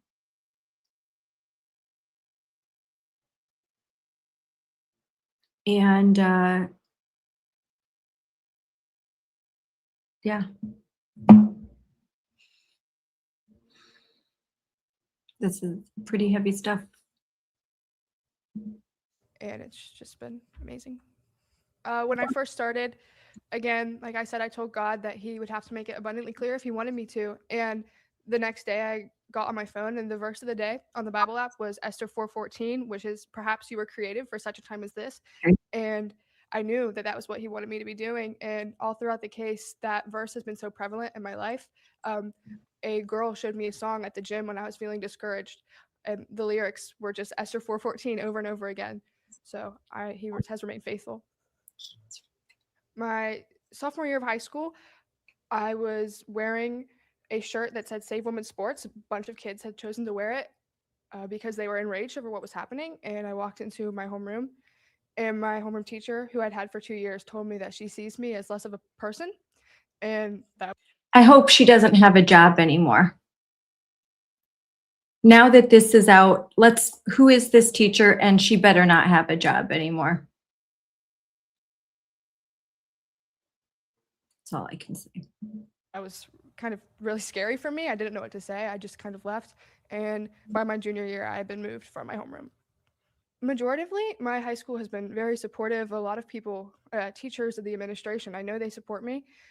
Most of the kids, I know that they support me, but there's a very small population that does not, and they are extremely vocal about it. They are aggressive, and there have been threats, and there's been hate. So while it's like an 80-20, it feels more of a 50-50, which has been hard. But I know that most people support me, so I know that I will be okay. But I'm definitely afraid for how that small percent of people reacts to me. Yeah, the school I go to is a very sports-based high school, and even just extracurriculars. And I've had to quit all 3 of the ones that I've done and loved. And I definitely feel like I've kind of missed a bit of the camaraderie and the friendship that comes from it, and also just the fact that I do an extracurricular. I definitely miss that, but it's all worth it to protect women and girls. I think that the media likes to focus heavily on how the transgender athletes feel about the situations happening, and I believe that what they should be focusing on is how the biological women are being affected. This is their spaces, and it is being taken from them. Yes. I urge people to think for themselves, to actually look into the facts of the cases and to what's actually happened to countless girls, and to not let the media tell them what to think. Actually use their minds and to look into what's actually happening. Wow. Wow, wow, wow. Wow. What an impressive young lady. First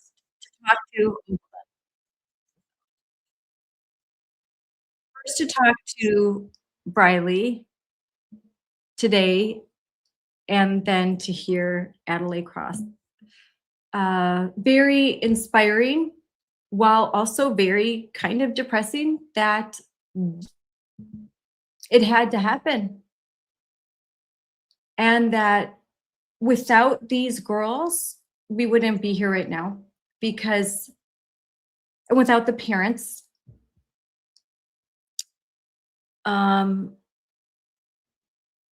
parents are navigating and they're trying, but I am telling you, we just a few short years ago, you could not find parents that were willing to be as vocal as Sean, as Adelaide's mom, as Heidi, Ella's mom, as Maddie's mom, Alexa's mom and dad, Sophia's, like, there's a mom, there's a video, I'm going to learn more about that video of a mom in Maine who's speaking out.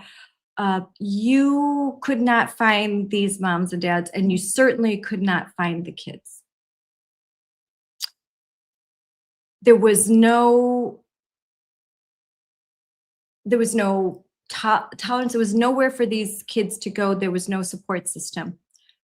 In a few short years, there are so many organizations that have created such a support system. I'm proud to say that I am part of one of them, but there are many that have done such a beautiful job of creating a place for parents and kids to go, creating support systems, giving these parents and kids a voice, and then lawyers, nonprofit legal teams, public interest firms that are taking their cases, because without the law, without these lawyers, without these firms, where would we be? So thank you. But without Adelaide and her parents, without Sean and Briley, there's no plaintiffs, no cases, and the injustice and the lies continue. They would have continued. And this is the tipping point. I believe we are past the tipping point. But now we've got to bring this all home. We can't stop while we're winning. Now it's time to press. Now it's time to really go in and press and get this done. Get this ideology on that ash heap of history. It can't happen fast enough. There'll be something else. But this is a battle we are winning, and we should be able to win. We can't rest now. You have to keep exposing. We have to keep after the Supreme Court decision. We need plaintiffs. We need cases. We need girls speaking out. We need boys speaking out. We need parents speaking out. We need all of the things. Like Becky Pringle says, all the things. We need all the things. Oh, yes. That's a good. Please like and subscribe to this channel. Thank you for saying that. I always forget to say. Oh, great message. Great message of thanks. Please continue sending those. They are really special and important, not to me, please to the girls and their families. I am grateful that I can be a vessel to bring out their stories, that there's a platform for them. And we need to elevate them, to honor them. Because if we don't, if we just let them kind of hang out in the wind, what's going to happen? I mean, who else is going to sign up for this? Like, oh yeah, oh, you're so brave, bye. I silently support you. You're in my prayers, but now I'm going to pretend like you don't exist. A little secret handshake, a little wink to show come on, be real. Come on. Have more cojones than that, man. Okay, so this live stream's going long. That's okay. Look at there's right now, there's 16,000 people watching live. And so I'll make sure that the YouTube video gets shortened a bit. But hey, it's a live stream. We got people watching. So let's close this out. I have not even had dinner. I do not have a production studio, nor do I have a team of producers and stuff. This is like a one-woman show here. So pardon the imperfection, but doing the best I can. Let's show Sean and Briley. They spoke to their school board. I think they were presenting their case. They had their lawyer with them. And Sean had just sent me this. Going to get some more clips. We're going to really emphasize this story, what's happening in Michigan. I'm going to put together some smaller clips that are going to be easier for you all to share if you care about this story. That way you don't have to, please share this link and tell people to, if they've got a couple hours to spare to listen to the whole thing, I think it's totally worth it. But we'll get this down to some shorter clips that you can share with others. So let's watch. I'm going to pull up the YouTube video now. Like most school districts, they record. Actually not, there are still school districts like you, New Richmond, that refuse to record your meetings because they are still thinking they can hide from parents. They want to keep hiding because they like them some Tim Waltz tampons and bathrooms for boys stuff. And they don't want anyone else to know because it's deeply, deeply unpopular. And man, do the Democratic Socialists of America, they are like down for this stuff. Oh, they are so down. They are, oh. I mean, the barbarians are at the gates, okay? At the gates. There are not enough hands that are keeping the walls up. There are many that want to take down the Chesterton fence and just see what happens. Not a good idea. Do not be beguiled by an enemy that's telling you that, oh, just you're so inclusive and nice if you just go along with us, and then we're just going to redistribute all the wealth and you're going to be so happy. No, you are not. Right. Here we go. Let's pull this up.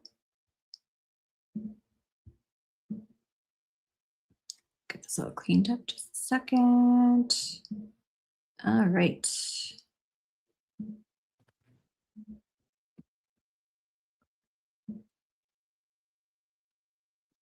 All right, this is Monroe School District, Sean's lawyer. Monroe High School. And you can see what they were going through. Okay. And that was a 5-page document. The members of the Board of Education have a copy of that. They do. I want to go back and I want to just have a narrative with you. It's on the podium.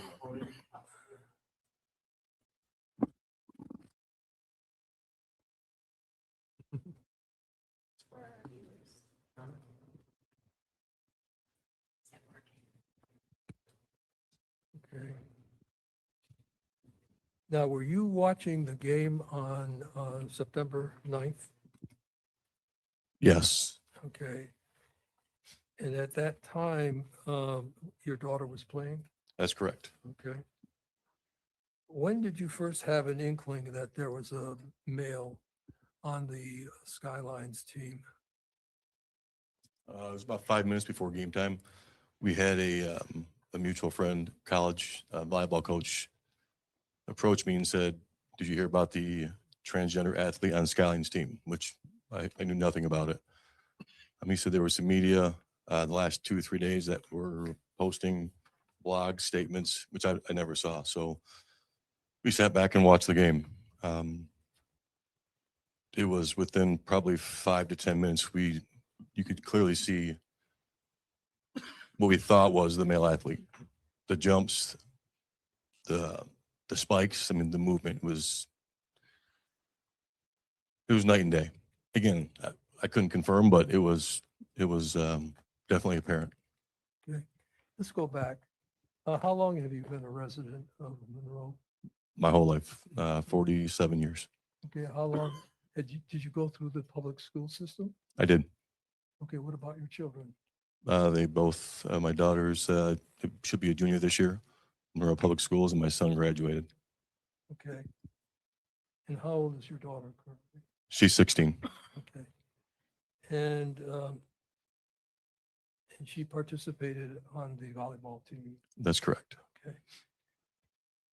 How long has she been involved in sports? Briley since she was 5. She loves it. Every sport, volleyball, soccer, softball, basketball. She lives it. She loves it. She breathes it. Okay. Did she play for the schools? Yes, every year.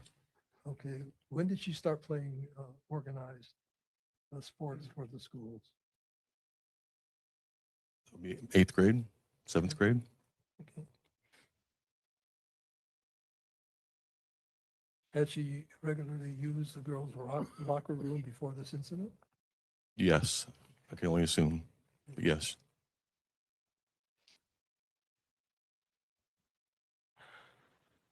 On that day of the press conference that you had, December 9th, were you aware that your daughter was going to take the microphone? No, I had no idea. She was sitting behind us, and one of the reporters asked a question, pointed her out, and she stepped up and took the mic and took charge. Have you talked to your daughter about this on occasion? Yes. And what has been her reaction? About the situation here that we're in right now, I mean, I think she's nervous. She's disappointed. She doesn't know who she can look up to, who she can ask questions to. It's new to all of us, right? We've never had an issue like this with the family, friends. It's when you take someone's privacy away.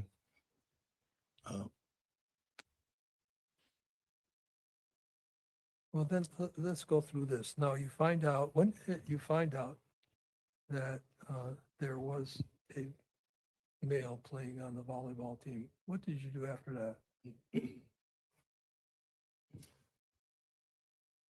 Once I got the phone call the night after the game, the following day, I sent an email to Chet Hessen asking if he was aware of the situation, because there was a lot of rumors, alleged media that I haven't seen at that point. And my concern was his acknowledgement, if he knew prior, and what he was doing to protect our girls. What was his response? His first response was, it's a touchy subject. Unfortunately, due to the FERPA, I can't disclose whether there was a male or there was not a male. Didn't react in, hey, we're here for the girls. We want to support the girls. If there's any questions, it was just basically, it's a privacy issue. Even if I knew, I couldn't tell you. Okay. Did there come a time when there was a meeting with Chet Hessen and parents and the girls? Yes. When did that happen? I want to say it was a week to maybe 10 days prior to their next match. They sent a text on the game app that said, hey, parents, student athletes, we have a meeting. There were some questions that were raised, and we had it in the lecture room at Monroe High School. When we got there, it was a handful of girls, maybe 7 or 8, possibly, maybe 4 different sets of parents.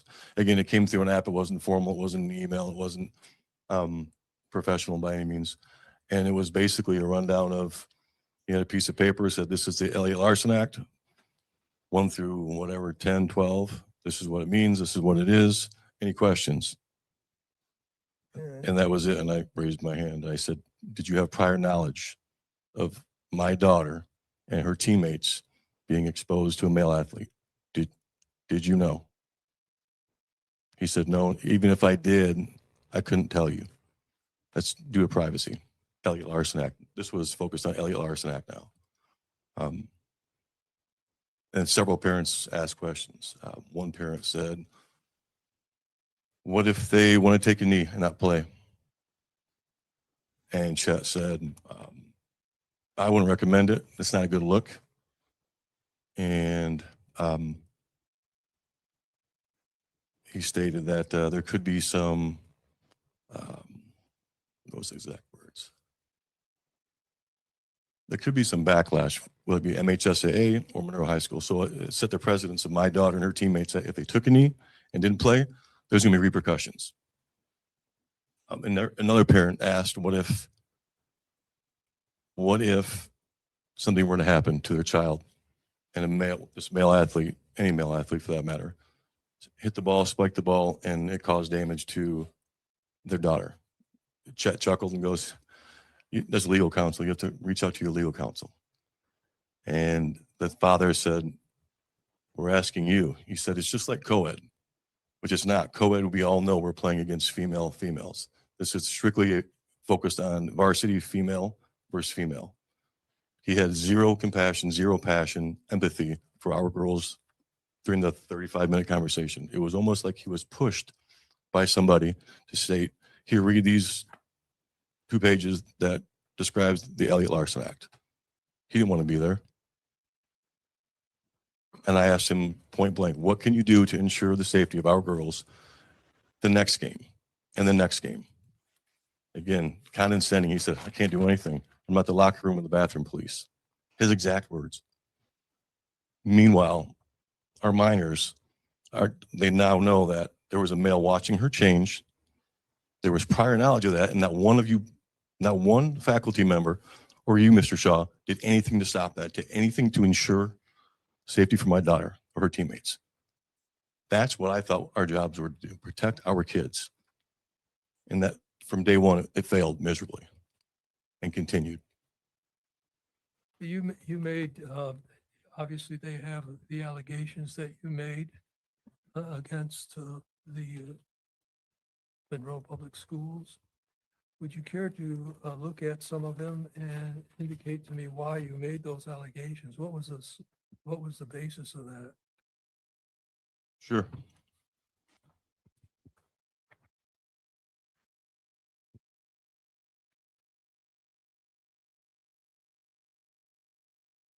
Okay.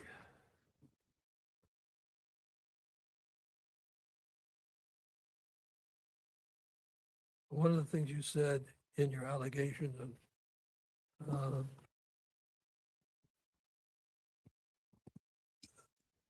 be on the second page, September 9, 2025, game 1 at Monroe High and Ivor Skyline played Monroe High School and won. Both schools failed to ensure fair competition, provide a safe environment, and equal opportunity to participate in sex-separated athletic programs. What was the basis for that statement?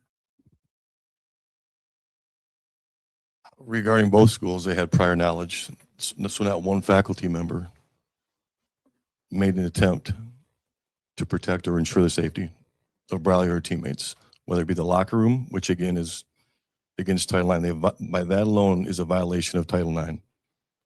And to allow a male athlete, which Skyline, their whole staff, including their AD, coach, players, they knew what they had.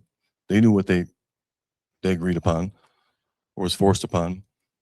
So they allowed a male athlete in a female locker room, their private space, their sacred space, and they allowed a male to compete against them on the court.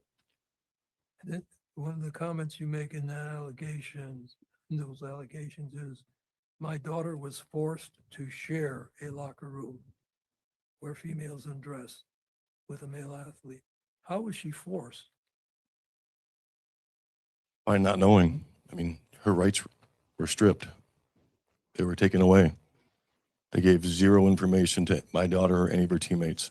Not one of those girls had an opportunity to say, I want to play against this male, or I want to change with this male in the locker room. Their rights were taken away.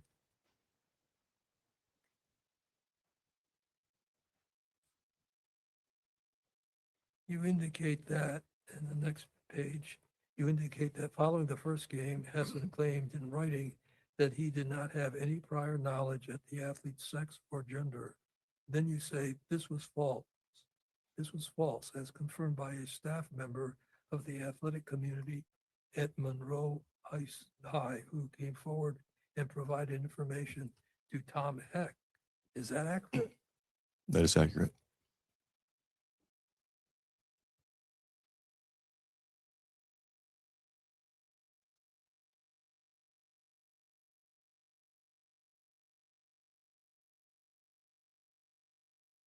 In your allegation, you say when a parent raised the risk of injury, he, meaning Hessen, laughed and suggested seeking legal counsel, comparing the situation to a co-ed game.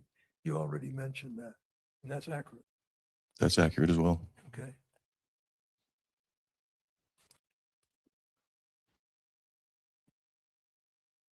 Then you say evidence confirming prior knowledge. the head coach had been notified by Hessen the day before the September 9th match that Skyline had a transgender athlete on the roster. Who was that head coach? That was the varsity female athlete, or the females volleyball head coach. So there was someone on Monroe's staff. Monroe High School's volleyball coach Yeah. was given information days before that this was Skyline was coming to play and there was issues. And then he reiterated to keep it between them and do not tell anyone. This is a coach. This is a young coach who's being forced and pushed to keep quiet. We could have protected, we wouldn't even be here today if the right thing was done. Instead of pushing whatever agenda we pushed, it's focused on the girls. Safety, excel in education, that's it. It's that easy. But we looked the other way and pushed. I've never seen the team share a locker room with a female or a male. And now we know there's an issue, so why would we even push that even harder? Why push that narrative and allow my daughter and her teammates to be involved in this? They don't want to be here today. Not one of them do. But they're here because they're standing up for their rights, because no one else will. They put politics in front of prayer, politics in front of education, and it's ridiculous. My 16-year-old daughter will tell you that. She looked at me and said, "Dad, why did they do this? How come nobody said anything?" Has anyone associated with Monroe Public Schools District ever defended the team? No, publicly, not one. Some have come forward privately. Correct. They're afraid. They're afraid they'll get fired. They've been silenced. They'll lose their job, their coaching job. But what about people who aren't coaches? Parents who aren't coaches that don't have to worry about losing a job from Monroe? I think I know a dozen that are in fear of the hate mail, the text messages. What you saw today was nothing. I deleted over 100. I had an FBI agent drive by my house twice a week. My wife never knew that. Because the narrative was so twisted, because we weren't transparent, and we didn't speak the truth. But we allowed an AD to continue to go on his social media, not once, but twice, after he even emailed the full faculty and said, "Do not comment, do not speak about this." But you gave him a golden parachute, which opened the door to hate, evil. This was never about this poor kid, this transgender. This was about us, the public, the faculty members, allowing this and hiding this, and not giving my daughter or her teammates the same privacy that they deserve. How I know you're getting emotional. I'm sorry. But that's fine.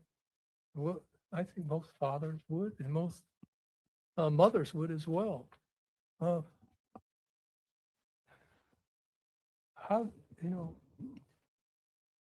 what has that done to you emotionally? I mean, at first it was, I was upset. I was afraid of even saying anything. Actually, I didn't say anything. The first time I reached out to Outkick, they published a story. I reached out to them and asked them how they got the information. This is before we even were 100% confirmed, to find out what was going on. I wanted to know more. I wanted to know facts. And then it turned to, once we had zero help from the AD, we had zero transparency or accountability from the district, the ones who were supposed to be in charge. So I thought I would take it upon myself and be a father first. And I reached out to the news. I reached out to my wife and my family. We had discussions on what we wanted to do. They didn't want to do anything. My wife was afraid, rightfully so. These parents are afraid that they're going to get the same, if not more, hate, lies.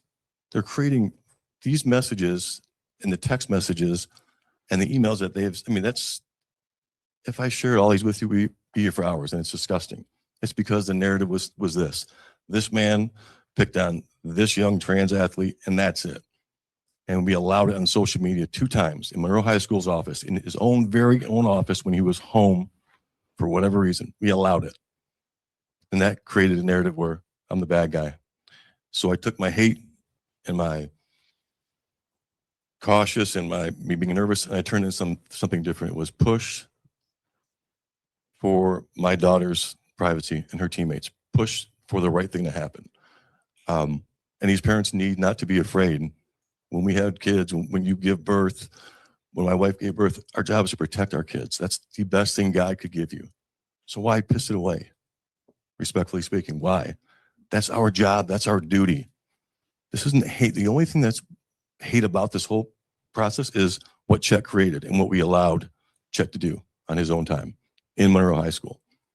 But for some reason, after all the information you shared, they deemed it important to reinstate him.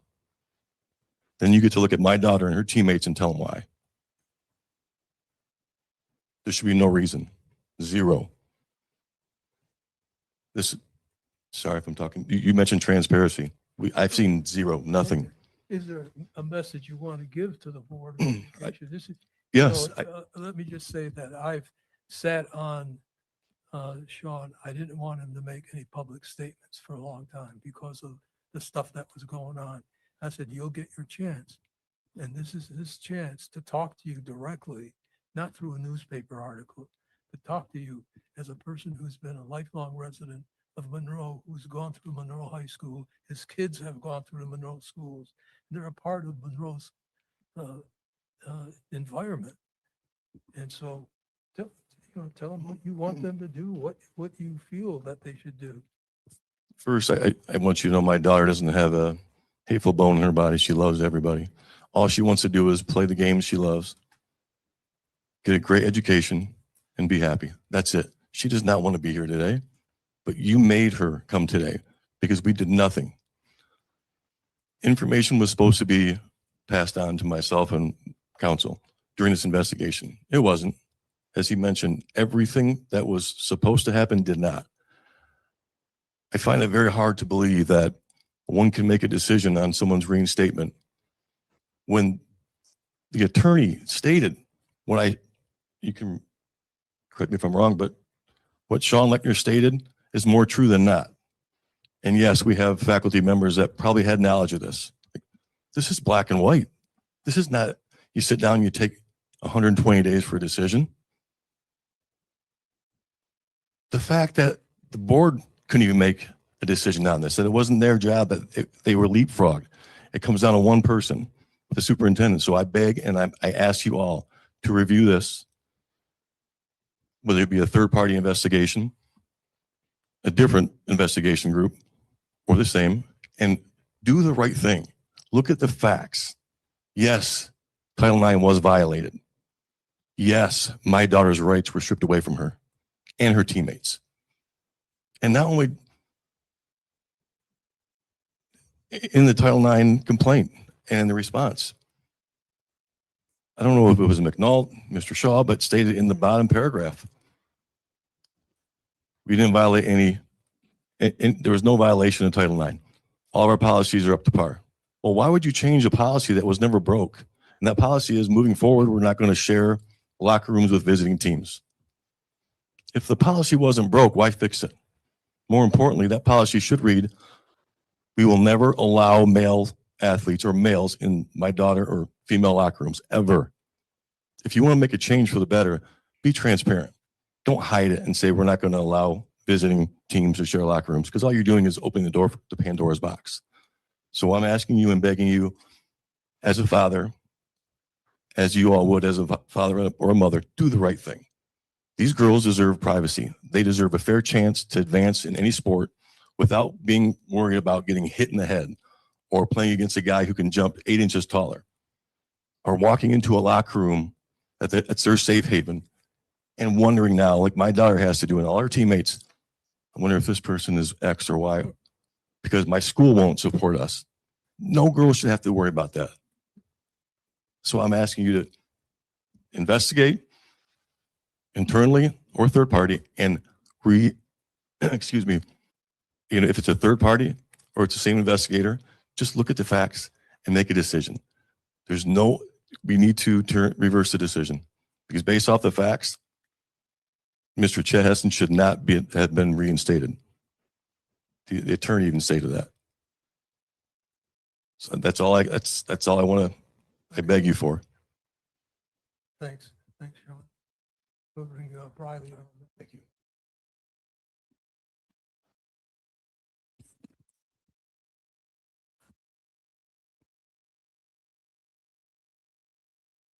Hi, Briley.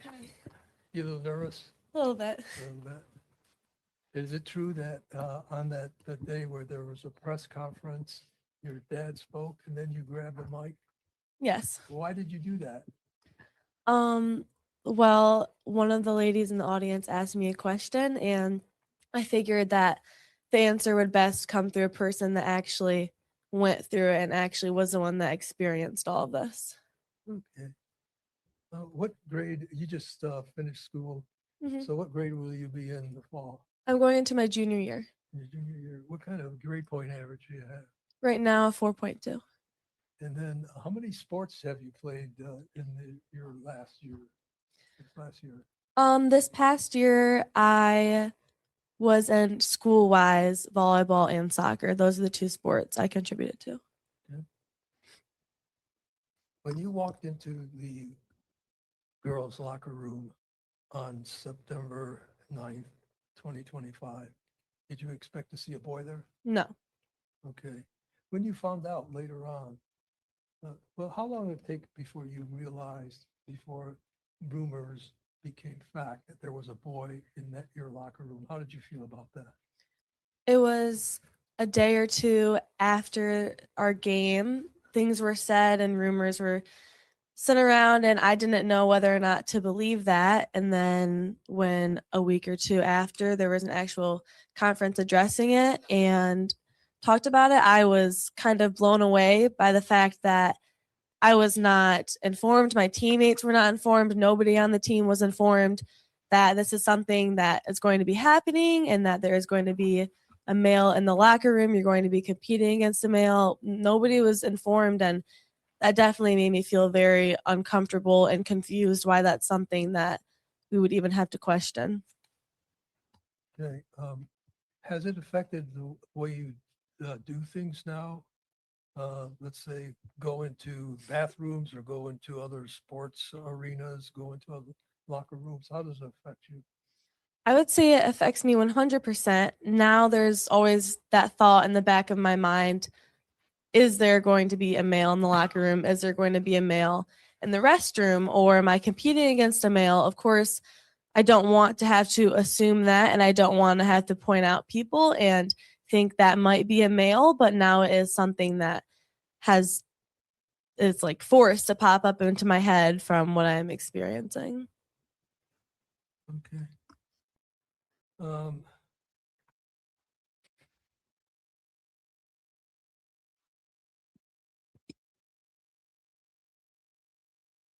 What do you think about your dad standing up for you? I am beyond grateful for him.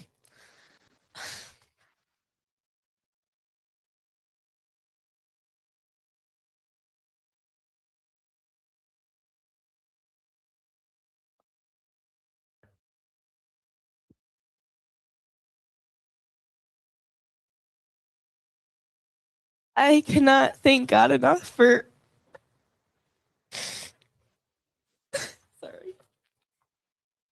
for my dad.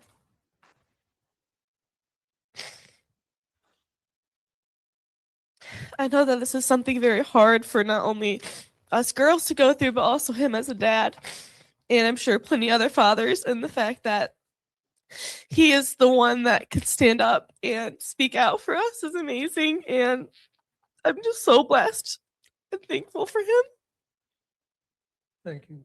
Thank you, Riley. That's all.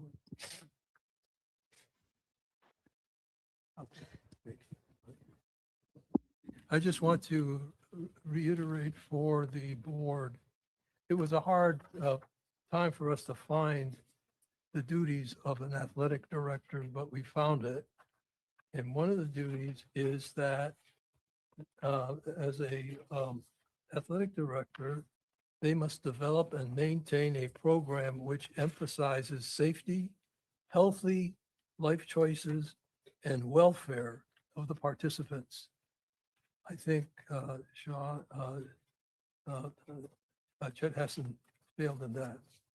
Another one responsibility is the athletic director is responsible for the supervision and administration of all home contests or arrange a contact person for the contest for appropriate supervision. And of course, I think he failed in that as well, based upon what occurred on September 9th. I know that there is a very few minutes left. I think this is an opportunity for the board to stand up for the daughters of Monroe, for the daughters of Monroe High School.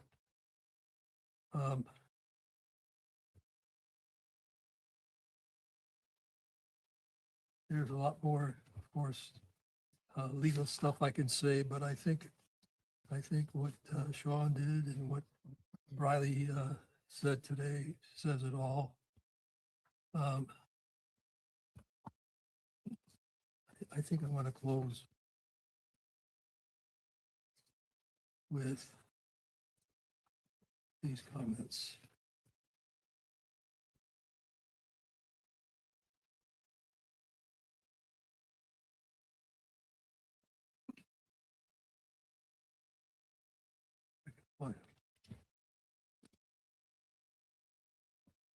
There we go.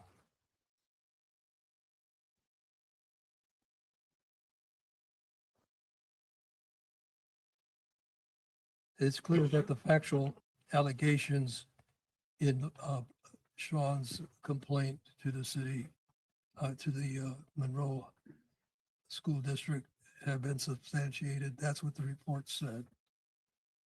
But I want to touch on another subject and another closing. Oh, I'm sorry. Closer to the mic. I'm getting the microphone, that's a problem. Well, the time is almost up. I want to quote from a very religious martyr, a Lutheran pastor, a martyr, died in a Nazi prison. And although these quotes were from a different perspective, it was about religion, he said this: silence in the face of evil is evil itself. But he was talking about religion. But more important to the subject matter that we're discussing with you today is that not to speak is to speak. Not to act is to act. So if you remain silent, you're sending a message. If you don't take steps to correct what's going on, you're sending a message. So it doesn't matter what you believe or what you claim to believe about men playing in women's sports. If you are unwilling to stand up and speak out about that belief, what you say in private about how much you deplore young girls being cajoled to undress in front of males is the easy part. What you publicly do about it reveals who you really are. Wow. Thank you for your consideration. Wow. Wow. What a statement that was. What a statement that was. What you say in private, what you post on X right now, what you post on Instagram, the reels you share, the cheering when President Trump says, you know, a great line, we're not going to allow men in girls sports. What you say in private, that's the easy part. It's what you do publicly that matters. Your private affirmations of support for Sean and Briley, for Adelaide, for Ella, for all of the girls.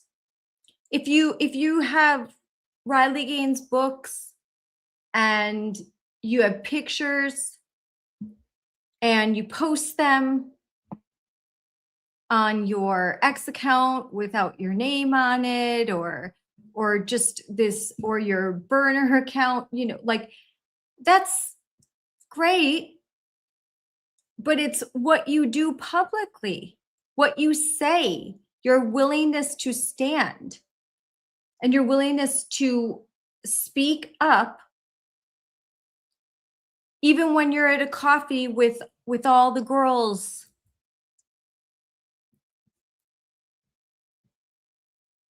Dads, when the coach tells you I'm a secret, super silent supporter, call, like, dudes like bro code, they call out guys all the time, but on this, they can't say, bro, man, oh yeah, you're a super silent supporter of our daughters not getting ogled and harassed and molested in their restrooms. Boy, you're so brave. Try like saying that out loud maybe as a coach, because if just 10% of the coaches, male or female, in high school said this is a farce and I'm not playing along, this would go away. Wouldn't need all the little girls to fight if coaches fought. How about that? We wouldn't need little 13, 14, 15-year-old, 16-year-old girls doing the battles if the coaches said, there are some things that are bigger than risking the ire of the trans activists. Then our little girls wouldn't have to be doing so many battles, would they?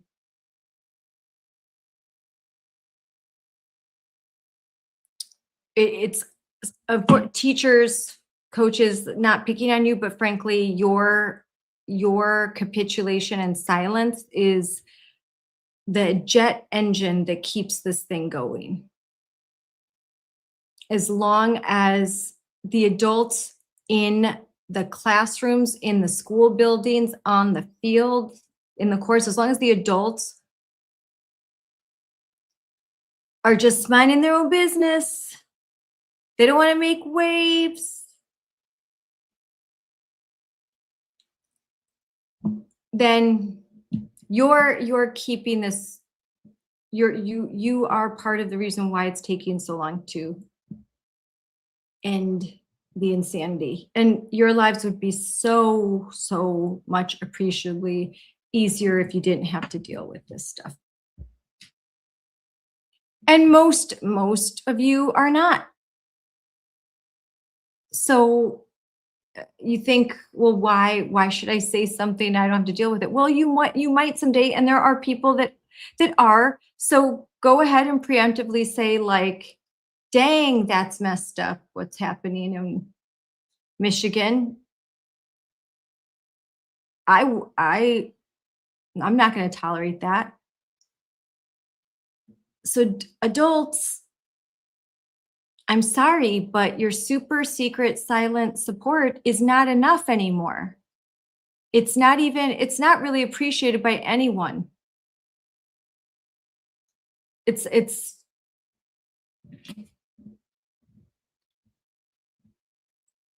time to be the adults. so that kids don't have to. And I am appreciative of these girls. They have to come forward. We need them to be plaintiffs, but they should not be standing alone. What that lawyer said right there, inaction is action. Not doing something is doing something. Your super secret silent support is meaningless. Say nothing. Just say nothing, because your secret silent support is actually very irritating. Stop it. Show your very public support and be the adult that God made you to be. When a little girl has to rely on a Bible verse, Esther, I was born for such a time as this, because the adults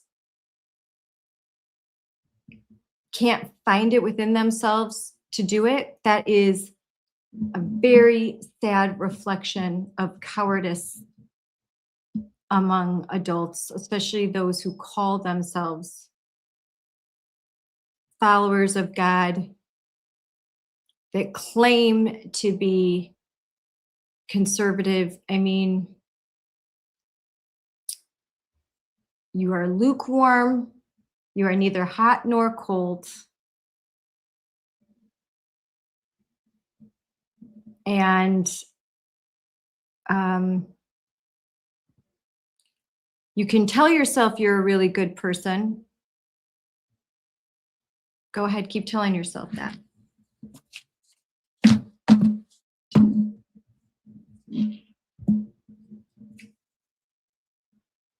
But really good, Sean, a really good person. Adelaide, her mom. They are really good people, and they deserve better than what they're getting.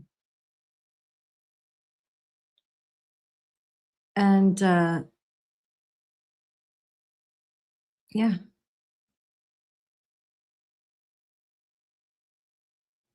So it didn't mean, honestly, just kind of listening to these girls fighting, and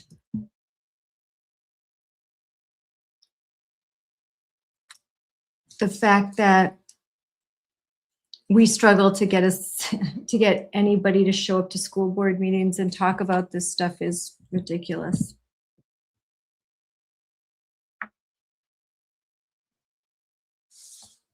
So we're going to end this on a happy note, because there are so many people that are happy, joyful warriors. And I'm really hoping that in Michigan, that Sean and Briley are fortunate enough to have an even wider net, a bigger support system. And they are very grateful to Adelaide and her mom and family. And I know that I am, and many of you should be too, because a little girl paved the way.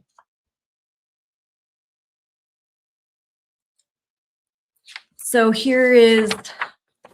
this is what we're up against. Monroe Public Schools, June 24th. First and foremost, the Board of Education recognizes the emotions your family and the families of other volleyball players have experienced, and wishes that you did not have to experience the concerns and challenges surrounding the Title IX investigation. Well, they wouldn't have to experience those concerns. They wouldn't be facing these challenges if you did your job. If you simply adjusted the definition of sex to be male and female and removed gender identity under the protections in your non-discrimination policy, and then You refuse to play against teams that have biological males because you care about your girls more than you care about virtue signaling. The well-being, safety, and dignity of our students remains our highest priorities. No, it doesn't. We recognize the impact of the situation has had on you. No, you don't. And our whole school community. No, you don't. They apologize for what you experienced, but we're not going to change a thing.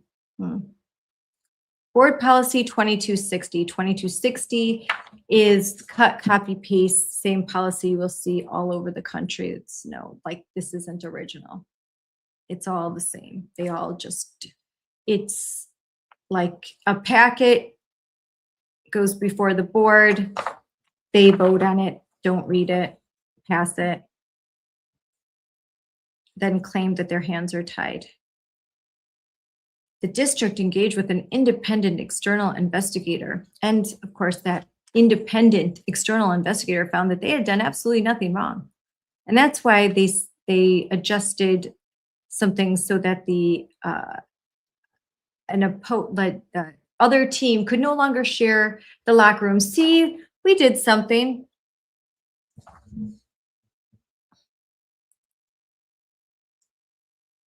The board has taken your appeal seriously. No, they haven't. They understand your concerns and frustrations. No, they don't. But there's technicalities to Title IX. Yeah. They're committed to student safety.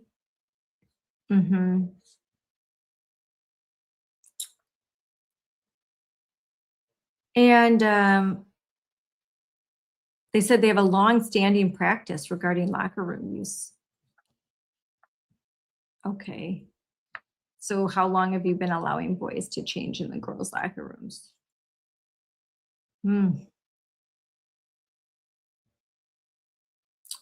But now visiting teams can't use the locker space. Problem solved, right?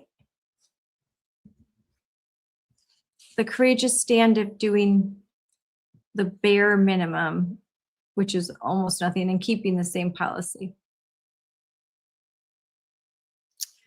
Here's what's important, though. As I said in the podcast, it bears repeating. The board has already scheduled a review of its policies, including its non-discrimination policies, this July. I'm guessing it might be next week. This timeline was established in anticipation of the guidance that's expected from the U.S. Supreme Court. And the board is committed to blah, blah, blah, ensuring district policies comply with all applicable laws.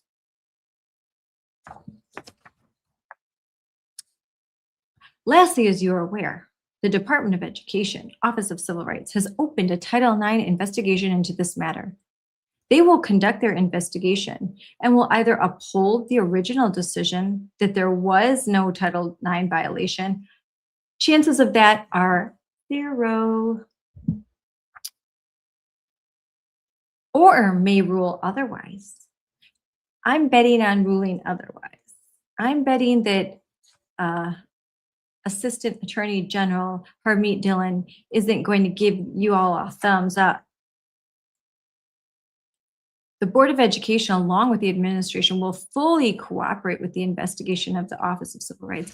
Well, this is, I mean, technically, this should be great news because they're eagerly awaiting the Supreme Court decision. I'm sure they're just overjoyed at the fact that the Supreme Court said that their non-discrimination policy violates Title IX because it includes gender identity, which is a made-up thing according to the majority opinion, and that any boy or that identifies as transgender is clearly suffering from gender dysphoria, which is a medical condition that should be treated and should not be accommodated. So that was the majority decision. So I guess policy is going to get changed, right? Oh, and they're eagerly awaiting a decision by the Office of Civil Rights and they're going to follow the rules. Well, great. Then case closed, right? Boys out, girls are protected. There you go. But will they? So I will be keeping tabs on this situation and the response by the Monroe Public Schools. The Monroe Public Schools in Monroe, Michigan. And I think that if you are a parent in this district, you should be keeping tabs too and be writing every single school board member, all the administrators, and sending OCR requests and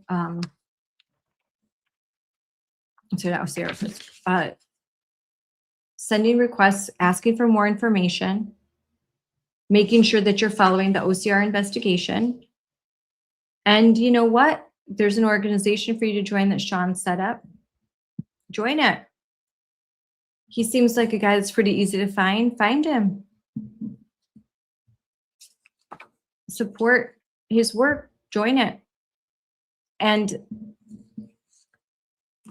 if you have a daughter who is a biological female and is on the volleyball team with Briley, I would consider ditching the super secret support and just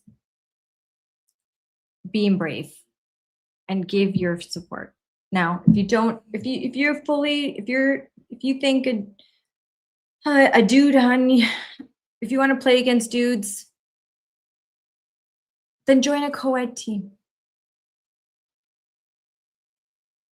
But if you'd like to just play against girls, then maybe you should stand up for what you want, what you deserve, what is right. And just because some woman who claims to be a feminist says that she is doing the right thing means nothing. You can't be for women and actively pursuing policies that hurt and harm women in the most obvious way all at the same time, just because you're the one person dying to see the Odyssey and watch Elliot Page pretend to be a boy. I mean, come on. Posers. Stop pretending. It's freeing to not have to pretend anymore. Join Team Sanity. The truth is out there. So it's getting late. Thank you so much for tuning in. Going to put some more links under the post. I'm so grateful for the very large amount of people that are still watching. Maybe you're all West Coast people because it's pretty late. 11 o'clock Central Time, 12 p.m. midnight Eastern Time, but in sunny California, it's not so late. So, and we have so many good friends in California that are fighting the good fight and all over. So to the 23 states, man, you know, like Mockingjay, we got to just keep fighting. We got to fight the system and win for our daughters. So thank you all for watching, and I've got some great episodes. I've got a lot of content I need to put out there, some really good interviews. There's been some delays because of the Supreme Court decision, because of 4th of July, and July is a month where I plan on taking some time with my family. I've got some great family events coming up of my own. So, but some really great interviews to get out there. I'm excited for y'all to see them. There's going to be more episodes of Unleashed, not just on Thursday nights. I'm going to get something out. I'm hoping for shooting for tomorrow, but for sure Monday, Wednesday, Thursday. So we've got a lot of great interviews that I was able to do in New York, in San Diego, and I've got some interviews coming up that are really good. Then take a little bit of a break, and we're going to hit the ground running in August. So lots of good things. Stay tuned. Make sure like and subscribe to our YouTube channel. I mean, again, we'll have a more condensed version of this interview that you could share that's not over 3 hours long. But then when you see reels, share them, please. Thank you so much. There is on YouTube, have a whole separate section for all the different Unleashed episodes. Lots of great interviews there. If you're like me, I listen to podcasts while I'm doing housework, while I'm driving. I even fall asleep to them. I just keep them on. I like long form podcasts. So if you like them, and it's just a great distraction while you're kind of cleaning your closet, doing work, doing yard work, flying, all of that. So there's a lot of good content on there. So please take a listen. I think you'll find some things that you like. Got some great interviews. Again, great interviews coming up. I'll be in DC again in August. And I think things will really start picking up there again too. So, but America 250, there's so many great things going on. So if you're in the DC area, you should check it out. It is, Linda McMahon put up a post today. It's going to be a patriotic summer. And I agree. There's a lot of cool things in DC. If you're in the DC area, doesn't just because 4th of July is over and just because the Great American State Fair is drawing to a close, which, by the way, if you are in the DC area tomorrow, you should go see Linda McMahon. She's going to be speaking. But just because that's drawing to a close, there's a whole bunch of cool things culminating in, I believe it's August 23rd. There's going to be a big race. So lots of good things, and we'll try to keep you abreast of those things. And I'm sure in your community there's a lot going on. I know there is in mine. So typically we're not dealing with this kind of like heavy stuff over the summer. Actually, I take that back. Lately we haven't, but this is important work. We had a big Supreme Court decision. School board policy is created oftentimes just like the Monroe Public School District. They are going to have meetings starting next week. School districts across this country, keep an eye. They are going to hold meetings to adjust their policies to the Supreme Court decision, and many of them are going to back out. They're going to choose the coward route, and they aren't going to change their policies. They're going to now wait and see. They're going to find some other lame excuse to wait and see. There is nothing more than that you need in order to, if you're a school board member, you have everything you need to change your policies. You don't have to wait for the state. Do it. If you are living in a school district that does not protect women and girls, change that. And if there aren't the board members there to make that change, replace them with board members who will. This is the issue you run on. Run on this, run on school excellence. And every candidate you're running against, ask them if men can get pregnant. That should make it really clear who you should vote for. So now that you've got the call to action and all that good stuff, what a great show. Thanks for everyone that are still showing up. We've got over 22,000 followers watching right now. That's amazing. I would love to keep talking, but I'm tired.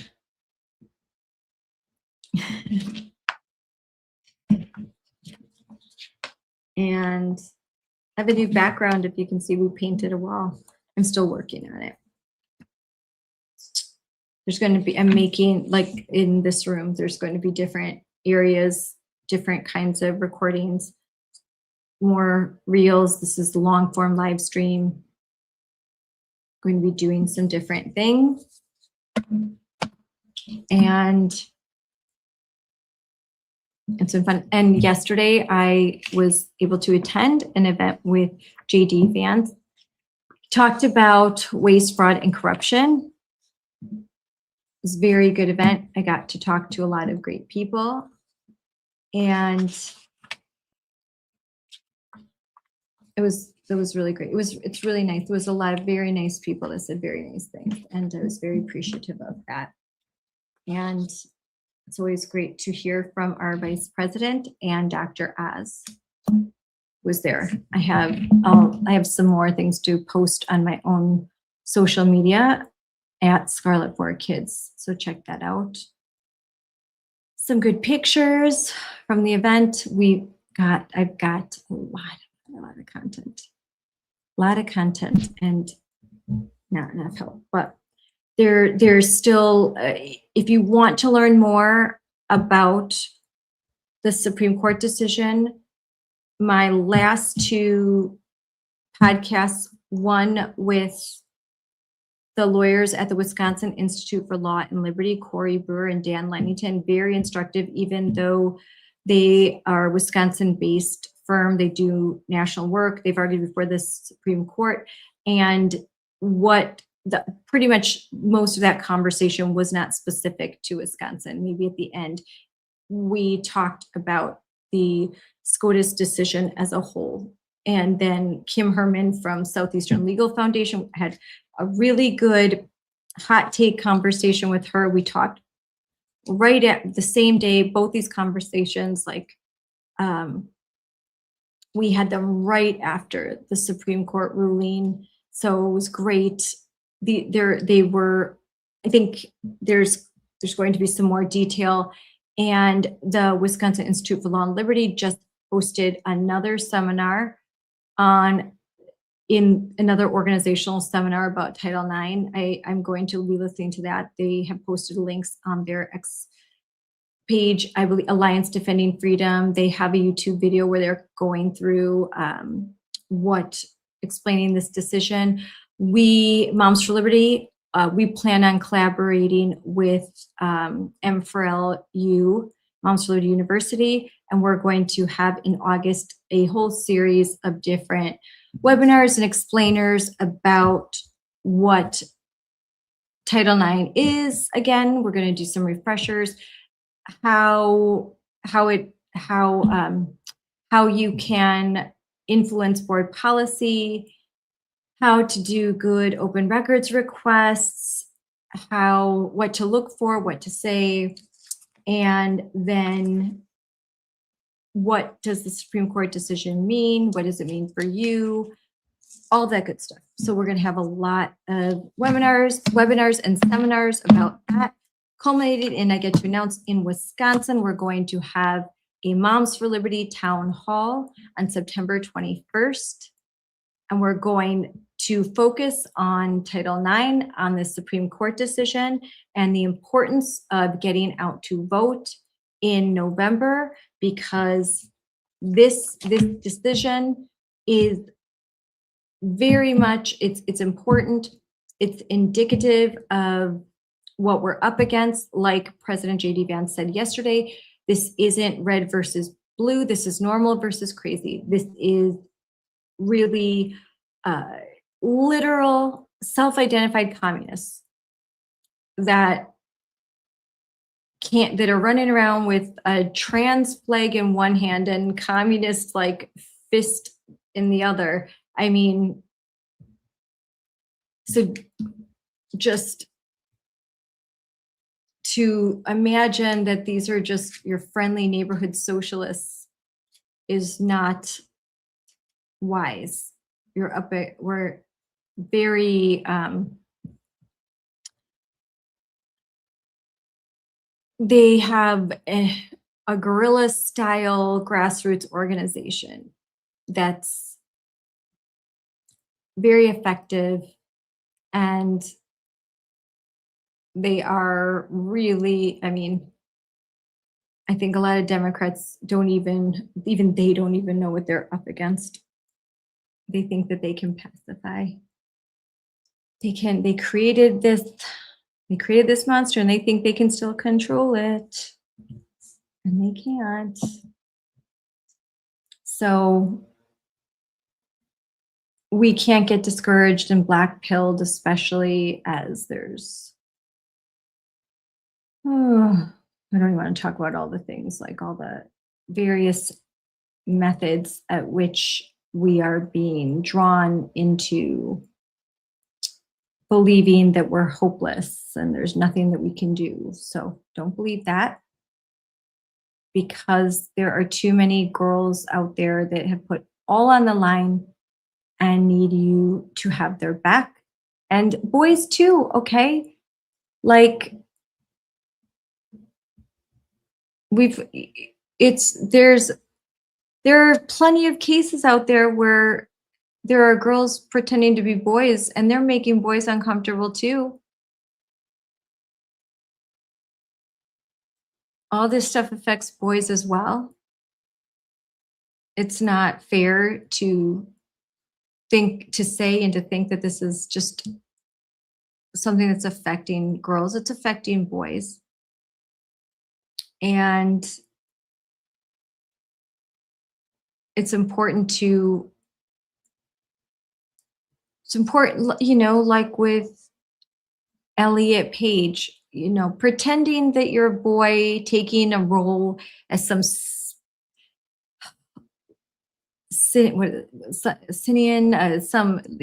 not Achilles, basically some ancient Spartan soldier or whatever, like, and pretending that this like 100-pound, 5-foot girl is just so fierce, that's not fair to men either, and needs to be called out just as much. It's just when it comes to sports, this is predominantly it's a thing that's happening to females, because men can enter into athletics as a female and crush it. They can, and bad actors can go into girls' bathrooms and sit there like rubbing lotion on themselves, saying, "I'm just preventing trafing," as they're ogling girls and pleasuring themselves. Like, I'm just a girl. I'm just a girl like all the other girls, except for I have a beard and male genitalia. But other than that, I mean, come on. So, like, so ridiculous. I can't even believe I still have to talk about this stuff. You have a big win like Supreme Court, and immediately there's red, wine, and blue. What is their seminar? They had a seminar today. It was about intersex is real. I have a friend who's a biologist who, when it's appropriate, she's going to talk to us all about that and give us the explainers, so that when they try and tell you that, are you saying that there's no intersex people, like that's a chromosomal abnormality, and that doesn't mean that there's this like separate, you know, human, like non-binary species that's like it. That's not true.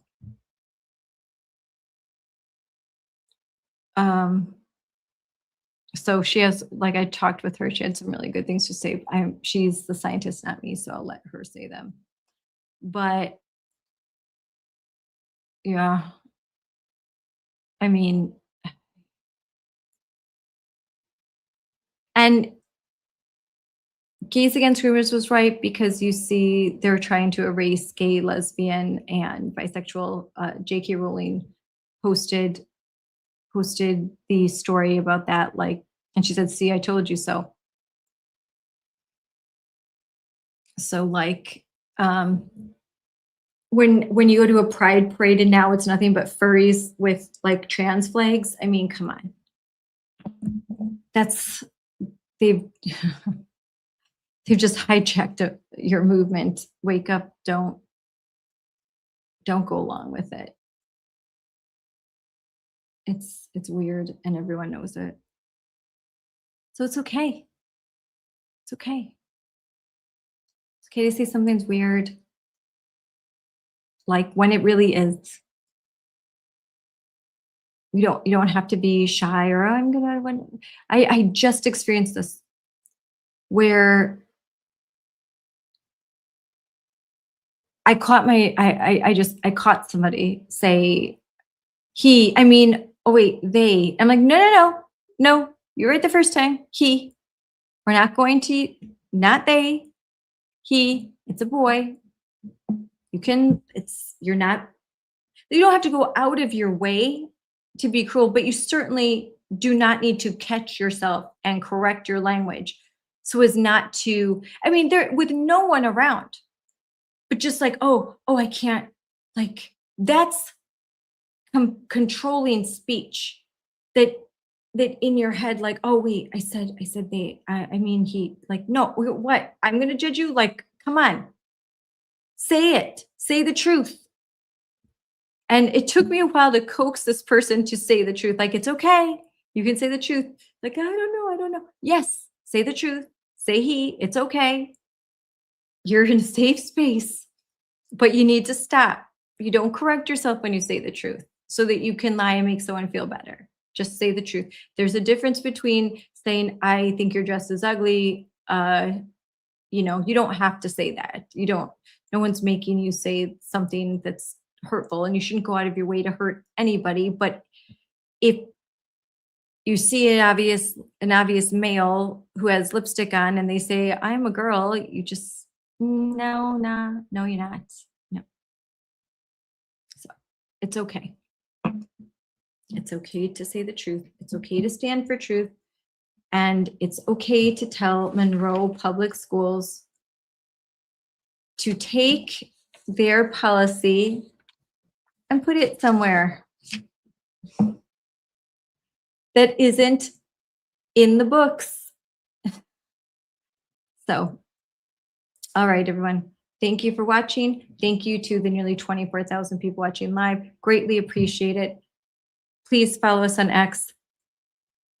That's helpful. Follow us because there's going to be a bot purge any day now, like we see, and we're going to all lose followers. So follow. If you follow and you repost, because I manage the X page, if I see like comments, follows, reposts, I tend to follow people that comment a lot, that repost, that are nice.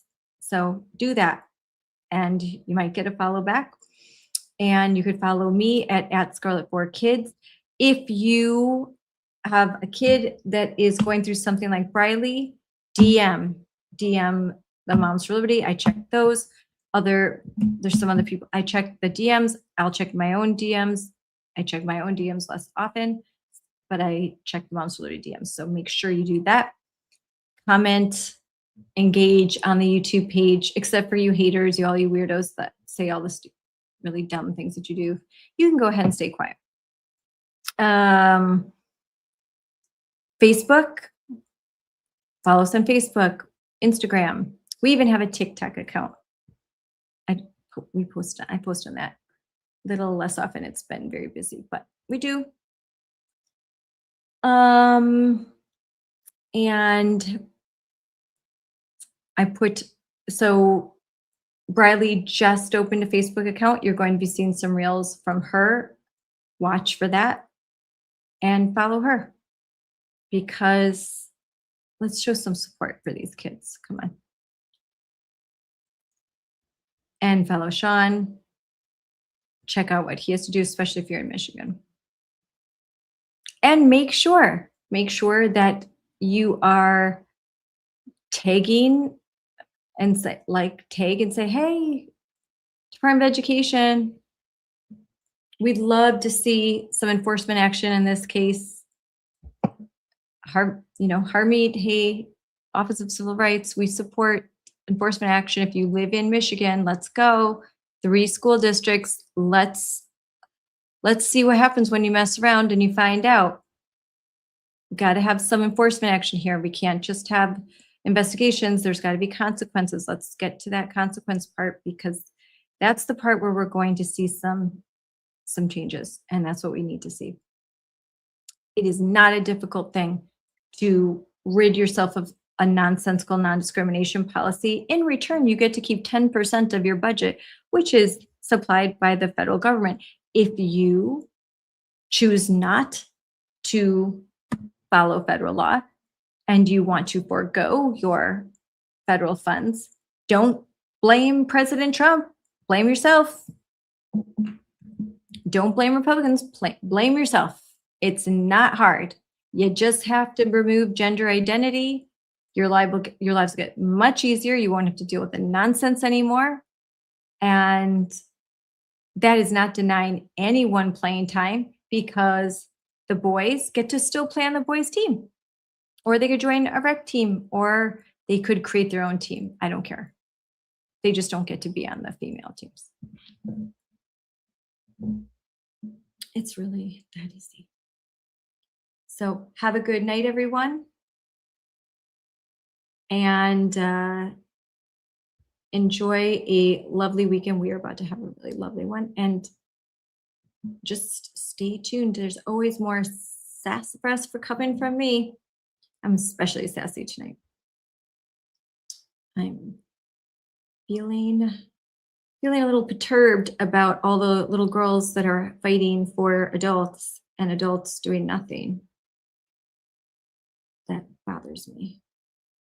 So adults, let's go. It's time to stop whatever it is you're doing that isn't protecting kids. Bye, everybody.